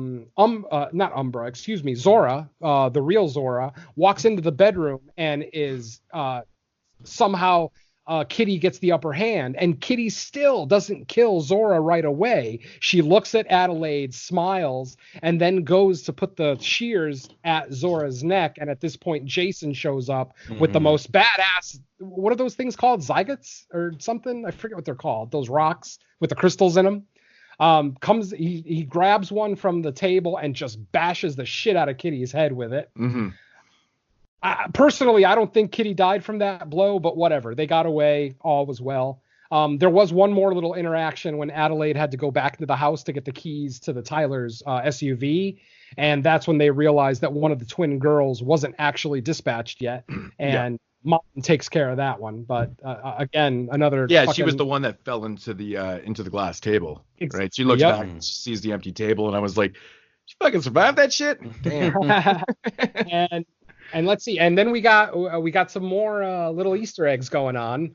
Oh shit, I forgot to look it up. But the song that's playing during the murder is the Beach Boys' "Good Vibrations." Yeah. And if you look up the lyrics to "Good Vibrations," they actually are very poignant. And let me try to look them up because I had a couple of lines written down. I love the colorful clothes she wears and the way the sunlight plays upon her hair. I hear the sound of a gentle word on the wind that lifts her perfume through the air. The whole thing is about being out in the sun and having freedom, good vibrations, feeling good, feeling great, living a good life. Basically everything that the tethered couldn't do. And then we get what I consider one of the funniest parts of the film, and that's that's Kitty. It turns out Kitty hasn't actually fully died yet, and she's trying to crawl away. At this point, it's already established too at this point that the family has something called Ophelia, which is basically Alexa or Siri or whichever one of those things that you use. She yells out, "Ophelia, call the police." Ophelia's response, "Okay, now playing Fuck the Police by NWA. Yeah. I fucking lost it in the theater. The first time I saw, I literally laughed so fucking loud. I think people were pissed at me. I just found that so goddamn funny. And then Fuck the Police play. And then think about it. What's the first line of Fuck the Police? Fuck the coming police. Straight from the underground. Yeah. Fucker. Yeah, it was so calculated. I caught that too. And it's just brilliant, man. Really, really good stuff. There is nothing accidental in this movie. Jordan Peele, everything is intentional, and I fucking love that about this, about Peele. And I'm gonna be one of those people that's not gonna call him a master of horror yet. Yes, he's made 2 classic horror films I absolutely love, but I still want to see how Twilight Zone comes out, and I still want to see maybe 1 or 2 films for him. But yeah, he's definitely on his way. Well, I mean, to be honest, if the inspiration for this film was taken from the Twilight Zone The Mirror episode, I mean, how can he do wrong? Exactly. Just, I mean, the source material is great. Obviously the end product here is great. Let's see. At this point, the family. Oh, I forgot to mention that Gabe and the tethered Josh or Tex have a little bit of an altercation at the boat, at Josh's boat. Gabe dispatches Josh. We don't actually get to see that, but he gets away. They start a fight. The scene changes, and then the very next scene we see Gabe coming up the stairs, so we know he survived, obviously. And like I said, at this point the family grabs the Tyler's SUV and they go to escape. For some reason they drive back to Santa Cruz. I don't know if they had to go through Santa Cruz to go back home, because I don't know, they didn't really imply that at the beginning of the movie when they were first driving to the cottage, but for whatever reason they decide to drive back to Santa Cruz. It's daylight, it's the next morning, and they see their own car, their actual car, on fire in the road. And then they get out, or not all of them, excuse me, just Adelaide gets out because Pluto is in the road blocking their path along with their car on fire. And then, of course, Adelaide, what happens is Pluto pulls off his mask, looks past Adelaide to Jason in the car and smiles at him. At that moment, Jason, and of course Jason is tethered to Pluto, so he probably knows what's about to happen. He yells, "It's a trap. Get out of the car." Everybody gets out of the car, and then you see this trail of gasoline leading to the SUV, and Pluto pulls out a match. At this point, it looks like Pluto is about to light the match, but then Jason, and this is something that I'm going to need some explanation on. Jason lifts his hands, and then Pluto mirrors him, obviously. Jason starts to walk backwards, and then Pluto mirrors his actions by also walking backwards, and then eventually immolates himself in the fire, basically catches on fire and dies. My question is, why does it seem like the tethered mirror your actions in some scenes, but not in others? That was a major head scratcher that I had. Like, what was the catalyst for them mirroring their actions? That was one of the things that wasn't. It's a good question. Yeah, I know. It's a good question. I don't necessarily need an explanation. It was just a question that I had. It doesn't take away from the movie in any way, shape, or form. Well, did they say the tethered were created to like be puppets or to be the puppets of the originals?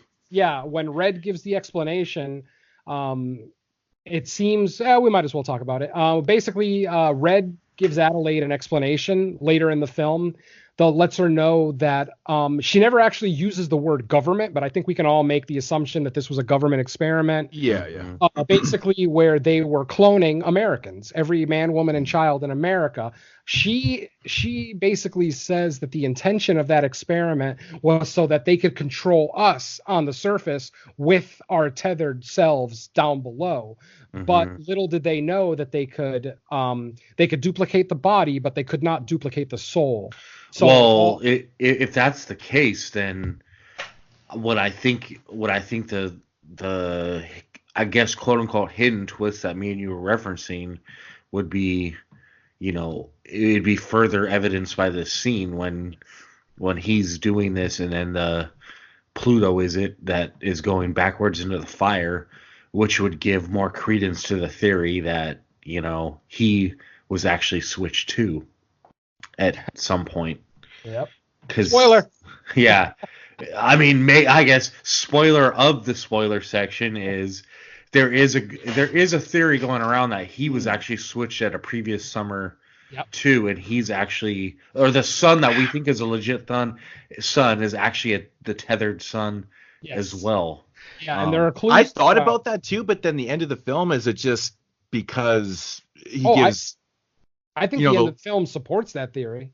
Yeah, I guess so. But I mean, his look he looks at his mother. Yeah, like we did it. Well, I don't think it was a look of we did it. I think it was a look of realization that they were both tethered. Because he looks at her like he's figuring something out. Though. Yeah. But then she smiles at him. He turns and puts his mask back on. And to me, that's it. To me, Jason was also switched. We're a little ahead of ourselves.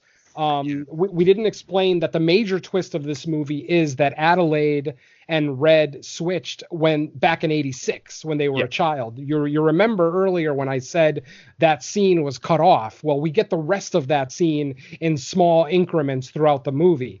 It turns out that the fake Adelaide strangled Adelaide, and that's why Red has trouble speaking. She doesn't speak perfect because her throat was damaged. Her voice box was probably damaged when she was strangled as a child.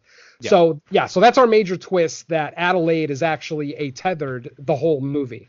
And that her fear of going back to Santa Cruz wasn't necessarily the fear of her, seeing her doppel again. It was that the real Adelaide would want revenge. And I think, exactly.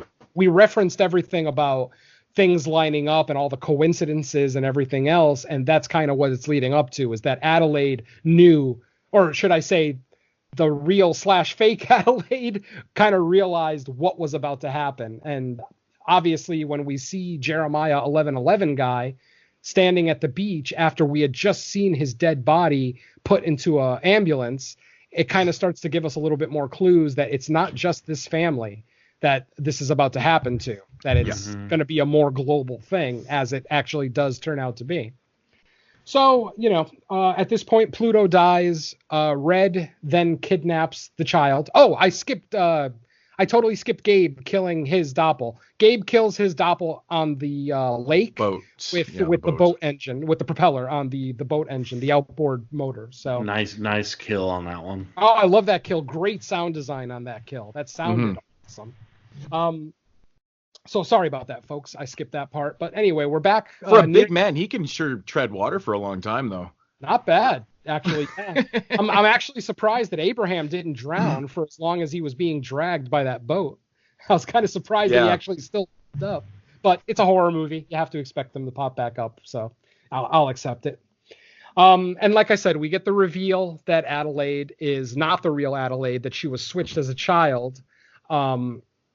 We get all this right after what I consider a spectacular final battle between Red and Adelaide. Not just the soundtrack, which is stellar during this fight, but how they intercut, how they edit in shots of her dancing, because Adelaide, after her incident at the boardwalk, she takes up dance as a way to kind of communicate with her parents at the suggestion of the child psychiatrist. So during this final battle between Red and Adelaide, we're getting these just beautiful shots of Adelaide and Red both dancing in a ballet. We get some spectacular lighting in that hallway down there underground. How, the combatants are in the light, out of the light, back in the light. You're getting shadows. You're getting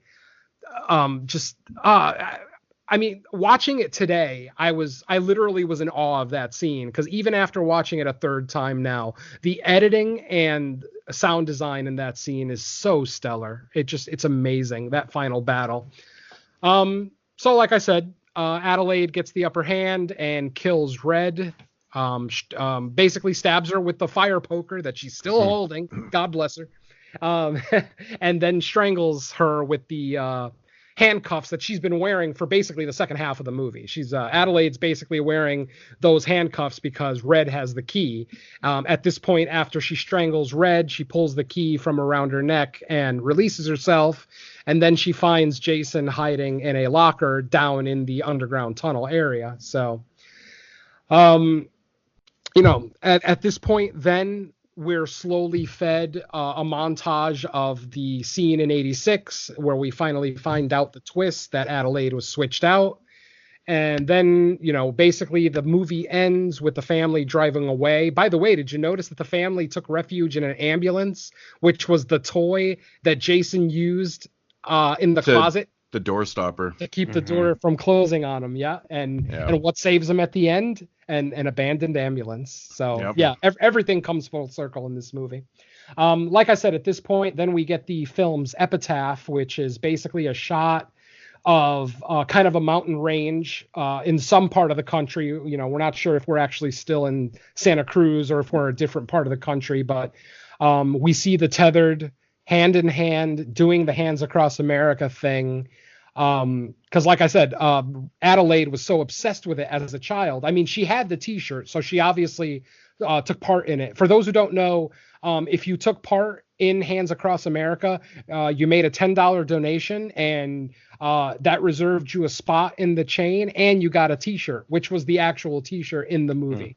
And obviously, once the real Adelaide was taken down to the underground, the only thing that she had left from the surface world was her, Hands Across America t-shirt. So she was obsessed with it. It became the catalyst for her wanting to plan the escape of the tethered.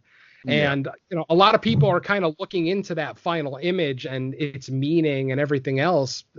You can take it for surface value, or if you want to dig deep, I mean, you can look at it as the tethered, basically saying, look, we can do something that you humans couldn't do, because Hands Across America was not a success in the sense that they didn't complete the chain. But it looks like the tethered are going to do what we didn't do. There's also another angle that you can look at. If you remember the scene where the two families are at the Wilson house and Adelaide asks Red, "Who are you people?" Her response, "We're Americans." And and as I said earlier, according to that newscaster, what was the most American thing to happen in the 80s? Hands Across America. So, this is their interpretation of what makes a good American. And that's what they're trying to show, that we can be good Americans too. We're not just monsters that live in the underground. I also heard that it was a metaphor because, they're all dressed in red and they're making a huge line with that. So it could be a metaphor for the redlining policy where banks and loan agencies would purposely not provide loans and housing to certain demographics to keep them kind of underprivileged and down. So the fact that they were coming out and exposing redlining So there's that angle on that too. I can go with that. Yeah. Yeah. Yeah, I mean, honestly, no one is going to be wrong with their interpretations of this movie, of any particular scene of this movie. I know that final scene has been causing some confusion for some people, but like I said, you could take it at face value and still think it's great, or you could dig deeper and find multiple interpretations for that final thing. So, Mike, I'll pass it back on to you. Like I said, I've got a list of Easter eggs that we can go over, the ones that we haven't talked about yet. But other than that, that is us. This is us. No pun intended. That's us, and this is us.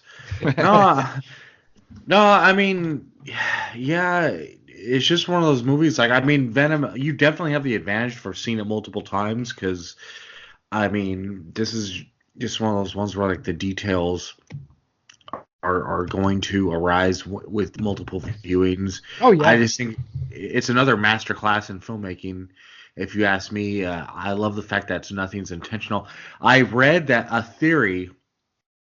Now, this is more of a theory, not so much like a reference or anything in the movie, but I read a theory that this connects to Get Out in a way because. Yes. I was going to say that. Really? Well, we'll see if we have the same thing to say, but. Okay. So what I read or I saw in an explanation video or a theory video or something like that. So basically, like in this movie, we get the fact that it's kind of like a loose government experiment or with the cloning, right? Where they created doppelgangers to be able to control us. Well, in Get Out, you have the main white family where they're actually doing the transplants. They're basically taking the what the hell would you call it? The essence or the it's a particular part of the brain. They're taking a part of the brain of African Americans who they feel are superior in the specific ways and putting them into white people. Well, supposedly what the theory is that family, they're like descendants of the people that were doing the government experiment, because the whole point of what we get from us is that experiment with the doppelgangers failed, right? Because they could make the clones, but they couldn't make the soul. So so this experiment failed, but how do you perfect this experiment? Okay, the next evolutionary step in the experimenting is we can actually perfect this, or the next step is no, we can actually take the brain and put it into the physical bodies, so you have that duality going on. So that family was like almost like the next generation of the government experimenting, or just rich, wealthy, elitist being able to experiment. So yeah, I was actually thinking that the dad from Get Out actually was directly involved with the original cloning experiment. I mean, think about it. He's old enough. He's easily in his 60s. Yeah. Well, 50s, 60s. He could be the dad, or just like, the family, because it had been alluded to that he was like fourth generation surgeon or sure. What the hell? Yeah. I didn't read anything on this. I should have probably looked at some theories and shit on this. I didn't even remotely think of that. But that's actually, if that is actually, something that Peele was, incorporating into the material here, that's beyond brilliant. Yep. He's creating the Jordanverse. Yeah, I mean, yeah. Wow. Yeah, I like the disclaimer is this one's like, at this point it's purely theory. It's not like the other stuff that's right there for you to see. But it makes sense. What, man? Talking about these theories is great, man. I mean, you guys ever seen a documentary on The Shining? I mean, God. Oh Jesus. I know. I mean, it's purely entertainment, because so many of those conspiracy theories and theories on that film are just outrageously so far left field. It's ridiculous, but it's still fun to hear them. You're like, holy shit, really? You got that from that? By the way, did you guys catch both of the Shining references in this movie? We've already talked about one with the twin girls. Yeah. Okay. When after the Tyler family is killed and the Wilson family kind of takes over their house and they're watching the news, the time on the screen is 2:37. No fucking way. Yes, sir, it is. 2:37 a.m. Room 237. Yeah, you are benefiting from 3 watches big time here. Oh man, I didn't even catch that. That's all I did today on today's viewing. I was just watching everything but the characters. But yeah, What else? Think about the whack-a-mole game. You've got, the dad from the surface world is knocking the moles back in the hole. Yeah, and I gotta say, man, he's really bad at that. He was hitting the same hole every single time. Yes, he was not good at it at all. I know if you suck at that much, if you suck at the game that much, you should have been able to keep an eye on your daughter. Exactly. Yeah, exactly. Let's see. Think about. You guys remember the shot of the toy spider and the real spider? Yep. Think about the real spider crawls from underneath the fake spider. So the big fake spider could represent red, and then here's Adelaide crawling from underneath, or vice versa, if you want to look at it that way. Yeah. So, I mean, obviously, the spider. And, of course, what's the song that Adelaide is whistling in the House of Mirrors? The Itsy Bitsy Spider. Oh, shitballs. Yeah. Yeah. Jeez. Oh, God, man. Oh, we already went over the games in the closet. We already went over the score of the baseball game, the time on the television. Did you notice that when the family first gets to the house, they're all eating that fake Long John Silver's? But what's Adelaide eating? Strawberries. Because she's a vegetarian. And why would Adelaide be a vegetarian? Because the rabbits eating. Because she was forced to eat rabbits all through her childhood. Yeah. That's all they ate. It's the raw fucking rabbits. So obviously Adelaide's gonna, or the fake Adelaide's gonna come up to the surface and be like, you know what? I'm not eating meat ever again. She also doesn't drink. She also on the beach talks about how she has trouble kind of socializing. And the line that she actually uses is, I sometimes have trouble talking. Yeah, Another clue. Yep. Let's see. Government experiment. I also heard the reason, someone theorizing that the reason why the daughter was so efficient at killing, because when the daughter basically helps out, and starts killing, is because technically, since it's the tethering mom that got out and created the family, then the kids are almost like the hybrid, or at least the daughter before the sun switches, if you believe the sun switch. So they're like a hybrid with the fucking tethered, because yeah, absolutely, they're half tethered, if you will. Mm-hmm. So I mean that could be why Adelaide didn't attack Pluto in that final scene. She actually puts the fire poker down and extends her hand, like she has some kind of connection to Pluto. When honestly, I mean, considering everything that already happened in the film, you would think that she would just start bashing Pluto's head in. But instead, she tries to sympathize with them. She's empathizing. I think empathize is the more key word, because she realizes that, well, technically, he's kind of half mine. And I think she makes that realization there. And, because I was wondering, why did she not attack him? She puts the poker down, and that freaked me out. I'm like, you're about to die. Luckily, she does not. But yeah, that's it looks like that's everything I've got written down. Like I said, I guarantee I missed dozens of little things in this movie, and which is going to make rewatching this movie so much more fun. This will definitely be a Blu-ray purchase as soon as it comes out. Hey, I'm not even gonna say that I might not go see it in the theater again. I might. Did you think the fact that the tether had one glove on was a reference to Michael Jackson, because she had that Thriller t-shirt? Yep. Yeah, for sure. And it was on their right hand, the same hand that Michael Jackson I think wore. the red suits that the tethered wear, something to do with, oppression, prisons, things like that. I thought about I was trying to think of themes of the color red, blood, death, blah, blah, blah, love, anger. But I don't know, nothing really stuck out to me. I just thought imprisonment. I mean, it's associated with more with orange, but red, kind of thing. Sure. It's those jumpsuits, man. It's that whole thing that they're wearing. To me, it just looked like, I mean, if it had DOC written on the back, I mean, it is what it is. And did you notice how most of the tethered who successfully killed their counterparts would take an article of clothing off them and put it on? Like Tex, after he killed Josh, took his bathrobe. The Jeremiah 1111 guy, he took his overcoat.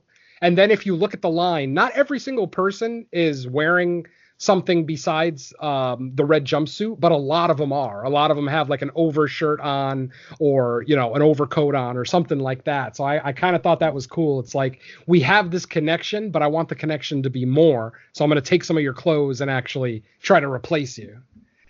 Yeah, I mean, we can. There's actually a line in the film too where they talk about the fluoride in the water. The government uses to control our minds and stuff. So I mean, yeah, government experiments and yeah. So the daughter's obviously already paranoid before the movie's even started. Yeah, exactly. Yeah, and I think they try to get the point across that this is a uniquely American issue, because don't they reference like, going down to Mexico because it'll be safe there because they're not doing, like, the experiments weren't happening there. It's like, it's the American government. Yeah, I actually laughed out loud at the fluoride line because they took the fluoride out of the water here. Like, we don't have any of that shit in here. Yeah. And I was like, well, not in Canada, So, yeah, interesting. Yeah, I mean, that ties back to like the title of the movie, Us, US. So I think they're trying to drive the point across that it's a 100%, man. US problem.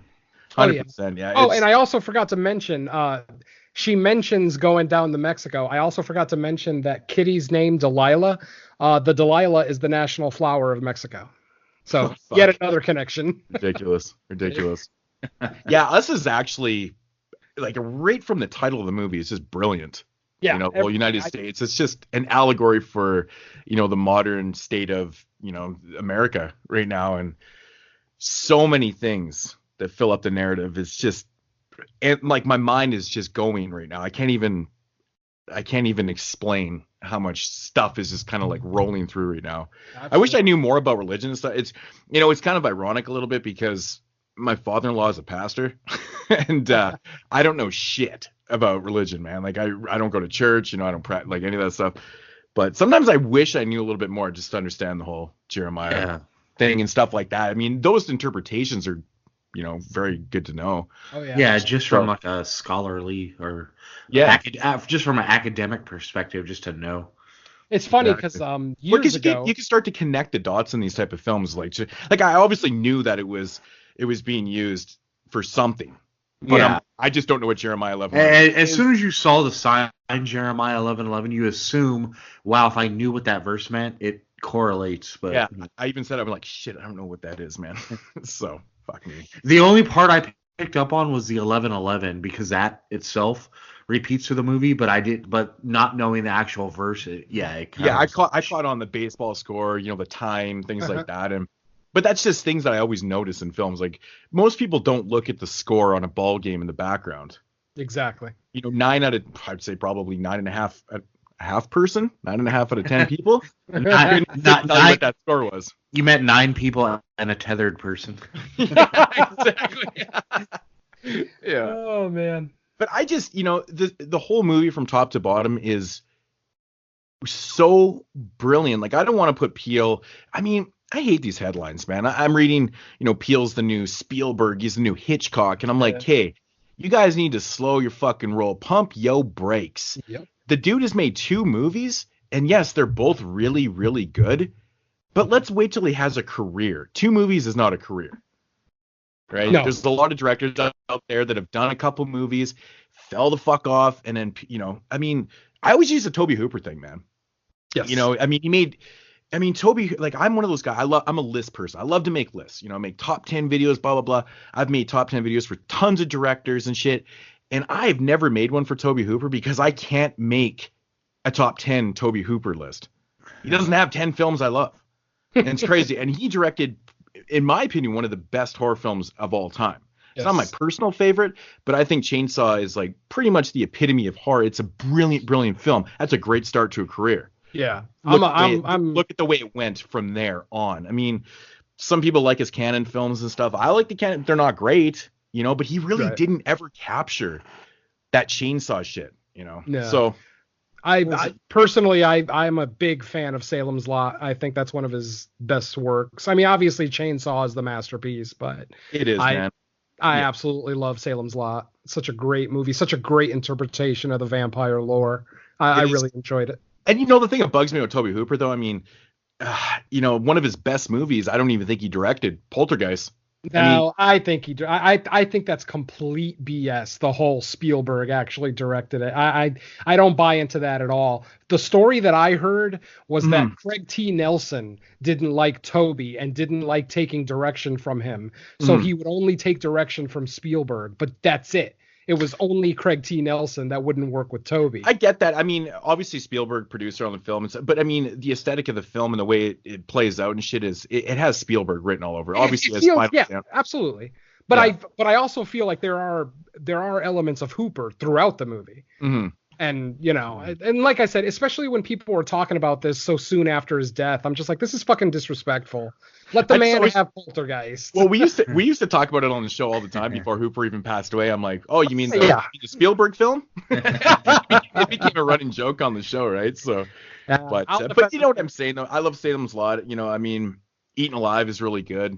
Yeah. I like the first half of Chainsaw 2. I'm one of those. I like the first half of the movie. In fact, Chainsaw 2 has, in my opinion, the best jump scare of all fucking time. When Leatherface comes barreling through that fucking door in the radio station is the best jump scare of all fucking time. Even better than Exorcist 3 jump scare? It is so crazy. You know, I've seen the movie literally probably 20 times, and it gets me every time, and I don't jump a shit. I don't know what it is. I just can't time it out properly. I'm like, fuck, it's so good, man.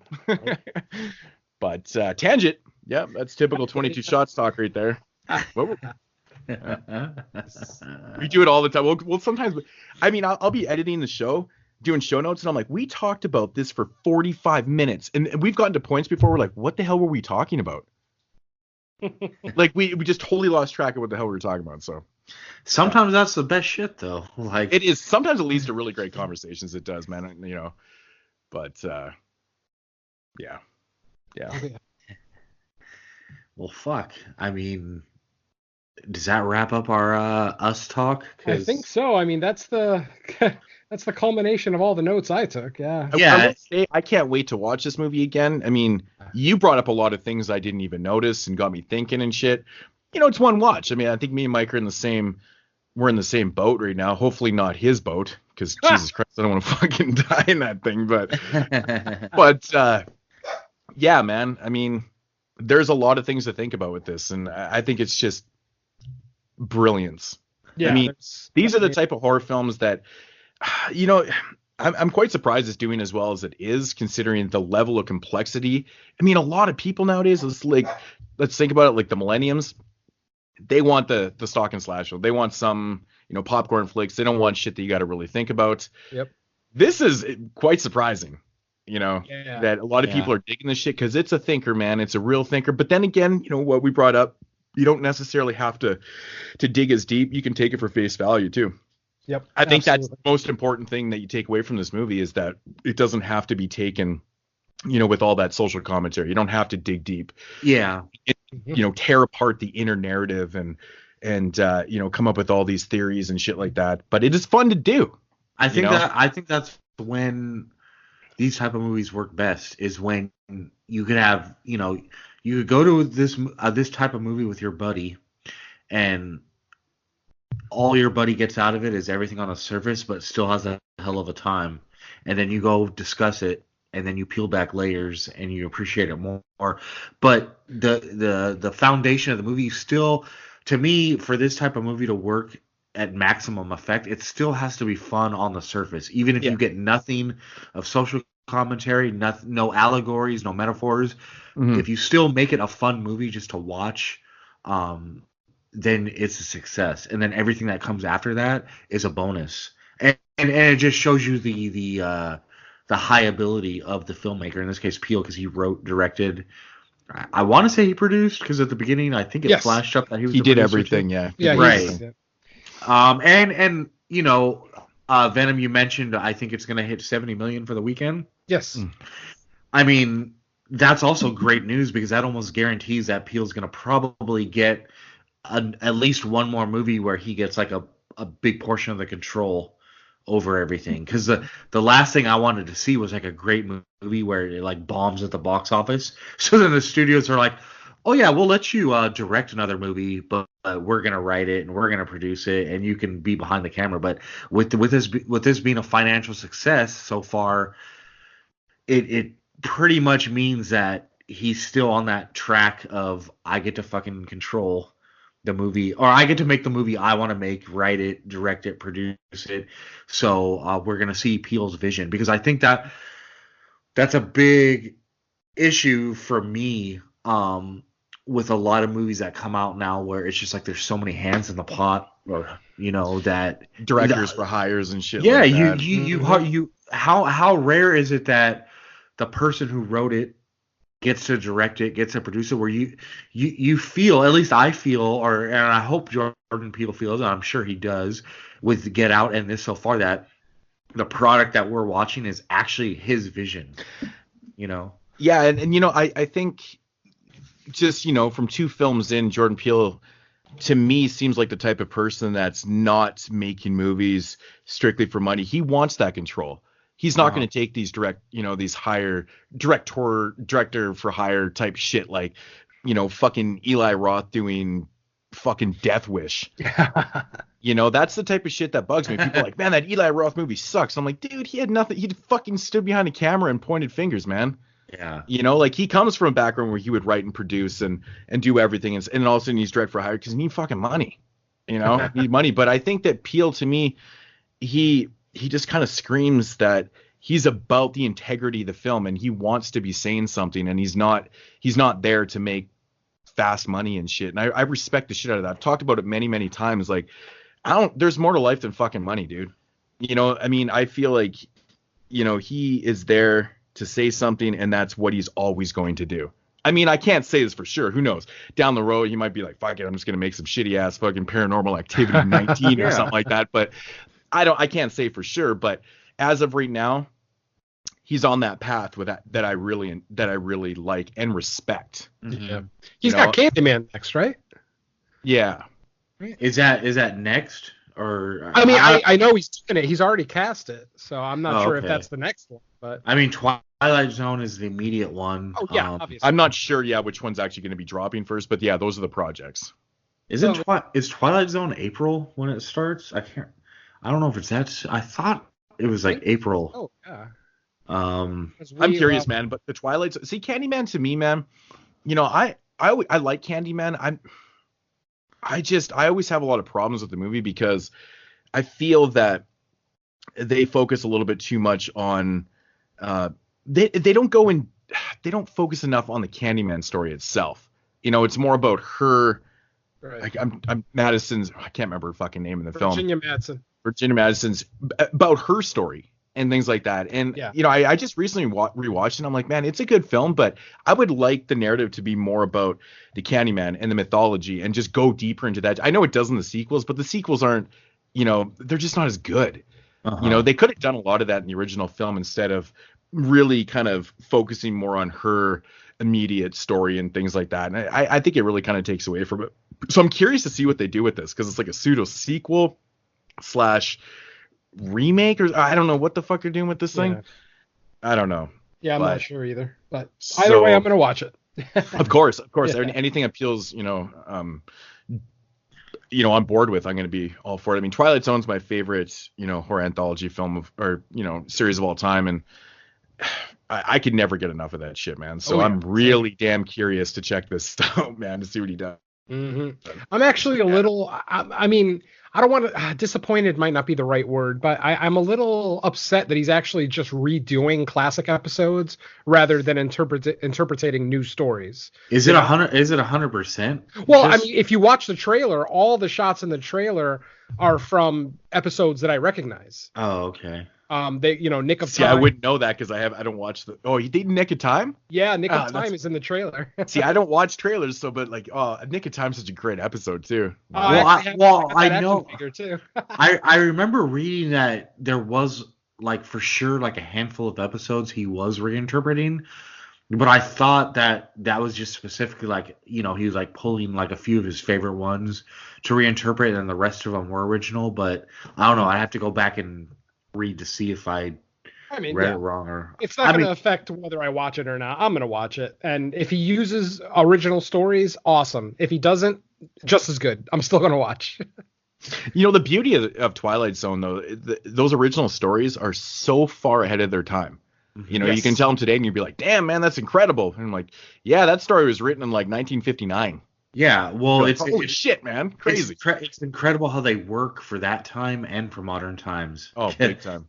Yep. Yeah. Can you imagine watching the Twilight Zone when it was first airing and being like, holy shit? Yeah. Like, that must have been so fucking mind-blowing because there was nothing like it. And those stories were so amazing. Like, even thinking about it gives me goosebumps, man. Absolutely. For real, man. For real. Like, I watch those episodes and I say every time one ends, I'm like, that's incredible that came out in like 1961. Yep. No, absolutely. Couldn't agree more. Yeah. Mm-hmm. Yeah, that was definitely like a big leap ahead. Oh, big time.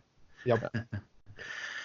All right. 2 hours. I told you. I was gonna say for those listening and they're wondering like why haven't I heard Joey in a while? He had to run. He had to issue a family emergency, sort of. Nothing crazy. Don't want people to be worried, but just in case they were like, why hasn't he said anything in a while? So what we do to close out the show is we let everyone know where they can hear us. Not that there's any surprise. They pretty much know by now, but Venom, I'll start with you. Where can they hear you? What's the latest that they can hear from you? Okay, you can hear me on the Horrorcast, Rad Radio, the All 80s podcast, Theme Warriors with Mr. Mike Merriman, Underwater Kaiju from Outer Space with Donna Nelly from the Horror Mafia podcast, Derek B. from Cinema Attack, and Jerry Herring from Kill the Cast. Of course, you are listening to No More Room in Hell presents Fresh Cuts, and then we have the sister podcast to this one, No More Room in Hell, with Mike, myself, and the legendary Mr. Corey Graham. And last but not least, I most recently joined the Slice and Dice Dreadcast with Joey, our friend who joined us for half the show today, and a couple more guys from the Horror Mafia podcast. And we should be... Slice and Dice will be recording an episode this week. We're going to be doing the Tommy Wiseau double of The Room and The Disaster Artist. So that should be out later this week sometime. That's going to be fun.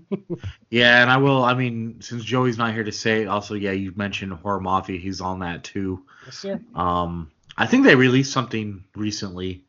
I think there was like a blitz of like horrorphilia recently. Yeah. Their last episode was another one of the Shame on You episodes. I know they did Frankenhooker for Donnie. I think this week. I think they did What We Do in the Shadows for Joey's Shame on You.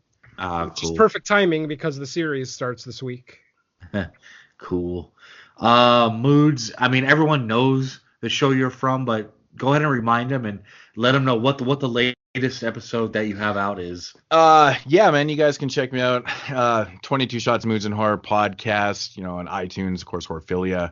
I also upload the audio into my YouTube channel, Moodz616. Recent episode 156, is an OG-verse remake episode featuring the original Maniac Verse, the remake with Frodo. Yeah, man.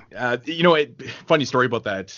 That was actually supposed to be our 5th episode, and we never ended up doing it because we were having technical difficulties recording that night. And JP, of course, being the MMA super fan he is, he had already pre-ordered the fights and it went too long. So we basically did 2/3 of a show. And that particular episode ended up being untitled. It's the only episode out of 156 that we've ever done that's just untitled. But that was supposed to be the Maniac Verse remake, the original Verse OG. Our OG Verse remake. And yeah, so it finally got done. It was Patreon and stuff, but you can check us out. We're going to be recording next week, actually, with the homeboy Mike Merriman here, the Dead series, the George A. Romero Dead series for episode 157. So be on the lookout for that. That's going to be awesome. It's going to be an interesting conversation because, Jeremy, I guess, will be back on the show too. And Jeremy hates zombie movies, and and we all have quite different opinions. And I mean, it's not a secret. Dawn of the Dead is my favorite horror film of all time, so we kind of know where I stand with that and stuff. But it's going to be interesting with Day and Dawn, and I think it's going to be kind of fun. So definitely check that out. And Yeah, we've already had our back and forth with JP about Day and Dawn. Yeah. I always chalk it up to the fact that like he knows that Dawn is my favorite film, so he's just got to do the polar opposite thing like he always fucking does on the show and be like, I like Day more. Day is better. You know? He's got to argue with me about everything, you know. But God bless JP, man. I mean, that's what kind of makes the show. I mean, we're kind of known for that. We get into a lot of fights on the show, so we're not very calm and kosher when it comes to certain films and shit. We've had some really, really outrageous arguments on there, but I don't know. No, I think he legitimately likes Day more, but we'll see. I think that's gonna be a long episode, and yeah, I mean. We're not like generally when we do these type of shows, we try to cover everything, you know, because we're like that show that does these insane franchises like Puppet Master, like all 12 or 96 films that are in the Puppet Master franchise in one sitting. But no, we are not doing all the sequels and offshoots and stuff. I think we might actually do that in an episode way down the road where we'll cover Dawn of the Dead remake and Day of the Dead and, you know, Night of the Living Dead and you know, some of the pseudo sequels. I mean, we're not going to get too crazy with all the Night of the Living Dead 3D, like all that shit, but we'll keep it into the ones that are official for the people that might be wondering. So your self-torture only goes so far. Oh man, dude, we've done. I mean, we torture ourselves all the time, and I always have fun doing it. You know, like it's funny. The question always pops up. It's like, what's the worst franchise ever? And I immediately just go, The Howling. You know, because this is how I can tell that people have never seen all the sequels to The Howling before, because they always disagree. And I'm like, if you're disagreeing with me, you haven't seen all the movies. Nope. It's clear. It's clear as day. And they're like, no, it's Children of the Corn. I'm like, no, Children of the Corn has some real shit films in it, but as a franchise, it's better than The Howling. Trust me. I'll agree with that. It is. So yeah, The Howling. The Children of the Corn though is a funny franchise because, you know, the movies as Children of the Corn sequels are atrocious. But if you watch them as a film, some of the films actually aren't that bad. You know, it just depends on how you look at it. So. Yeah, man, I'm looking forward to that next week. It should be a fun time. I'm actually, you know, the original trilogy is what it is. I mean, maybe Jeremy because he hates zombie movies, but the original three, I don't think they'll be too much overly criticizing them. But man, once we hit Land, Diary, and fucking Survival, I'm interested. I know for a fact that we're going to be arguing about Land because I personally don't mind the film, but man, when we get to Diarrhea of the Dead and Slit Your Wrists of the Dead, oh my god, those are fucking like I tortured myself today. I watched them back to back again. God, and I'm just. I after I finished Survival, I stared at the wall for 20 minutes and just contemplated what the fuck I'm doing with my life. I thought about it. I was like, I can't be doing this. Like, why am I doing this? You know, it was hard. No, but for real though, it's like it should be fun when we get to those ones for sure. Well, I hope that little preview of your thoughts and feelings has enticed. I mean, I'm sure people listening to this are familiar with the show already, but if they're not, I hope that enticed them to go check out 22 Shots' entire catalog, start from the beginning and make your way through it. You'll hear Mike Merriman's famous snoring. Yeah, I know. I made it. So even before my guest spot, I'm actually on a couple episodes. So I was going to bring that up next week and be like, Mike Merriman making his return to the podcast for the first time, you know? Yeah. Oh man. Some rock shit. Yeah. As far as my shit goes, Venom already named them all off. The only one he didn't was the new kind of side cast Gary Hill put together with me. We're going through the Freddy's Nightmares anthology series. The first episode's up. The second episode is recorded. I just don't think it's uploaded yet, but it should be soon.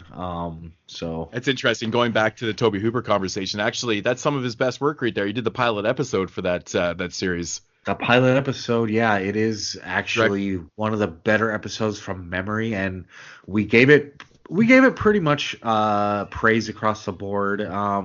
It's cool because it adds to this backstory and shit. It's kind of interesting. Well, yeah, it's funny because they pretty much followed. Because Freddy's backstory from the original Nightmare on Elm Street, it's basically like a paragraph of dialogue from the mom, Nancy's mom, when she kind of explains. And basically the pilot episode is that paragraph of dialogue into like an hour of network TV. They change like a couple details here and there of exactly how he got off on his trial, but otherwise it's pretty much follows that. And it's a good origin story. And yeah, my main takeaway from that pilot episode is they really messed up by not making an origin story movie, because I think that could have worked as a movie. But now, so many years later, it's like I don't know if it would work now in 2019, but in the 90s, I think they definitely could have done it. But anyways, without getting into too many other topics, we should probably get out of here. So Moodz, man, thanks a lot for coming on. You should come back. Between theatrical and VOD releases, we usually do this show once a week.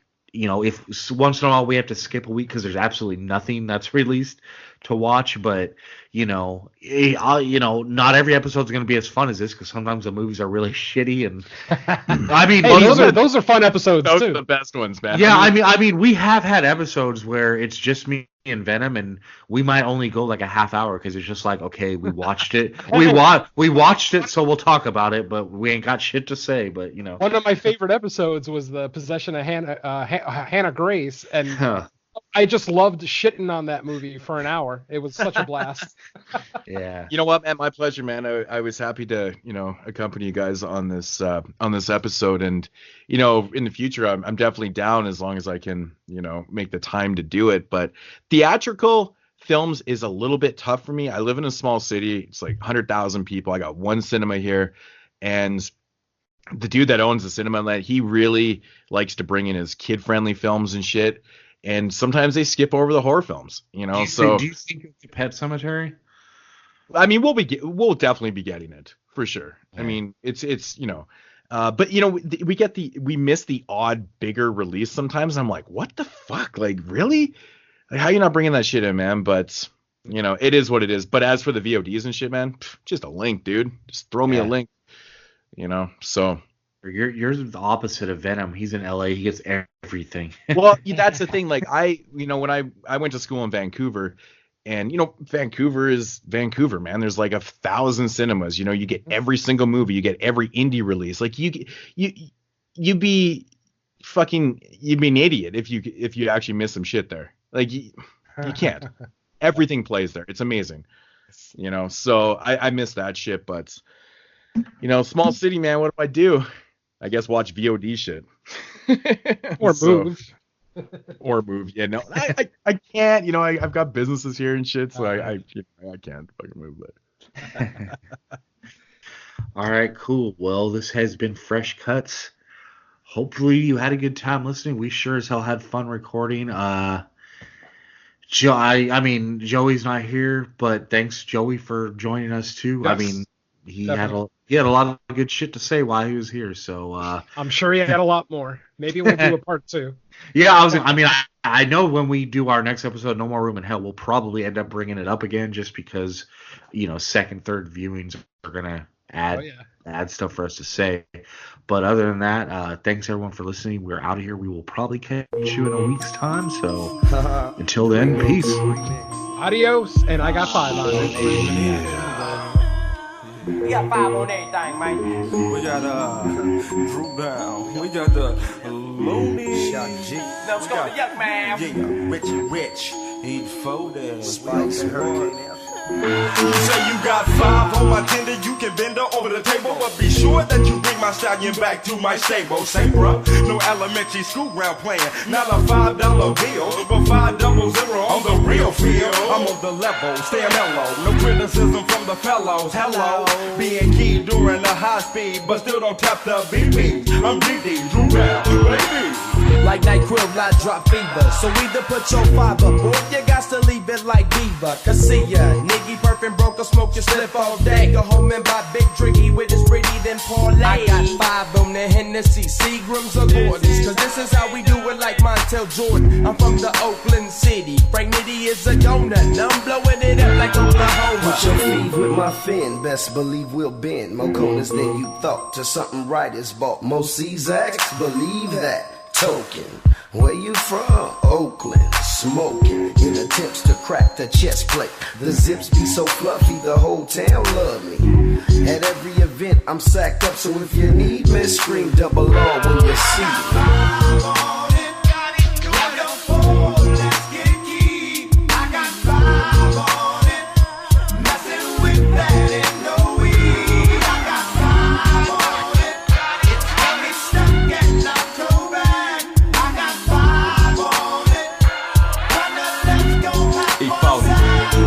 Your trick made so bad. 40 makes it happen. 5K slacking, revenue gross, and just a little bit of lightweight flambeaus and potent fumes linger, mighty clouds and northern lights. Suspect the Victor Baron and you'll be violating my civil rights. I'm starting to feel my skrilla, but perhaps today my skill ain't feeling me. For the simple fact that I'm off to the track where hella fools be. Pockets empty, pitching 5, man, I'm thirsty.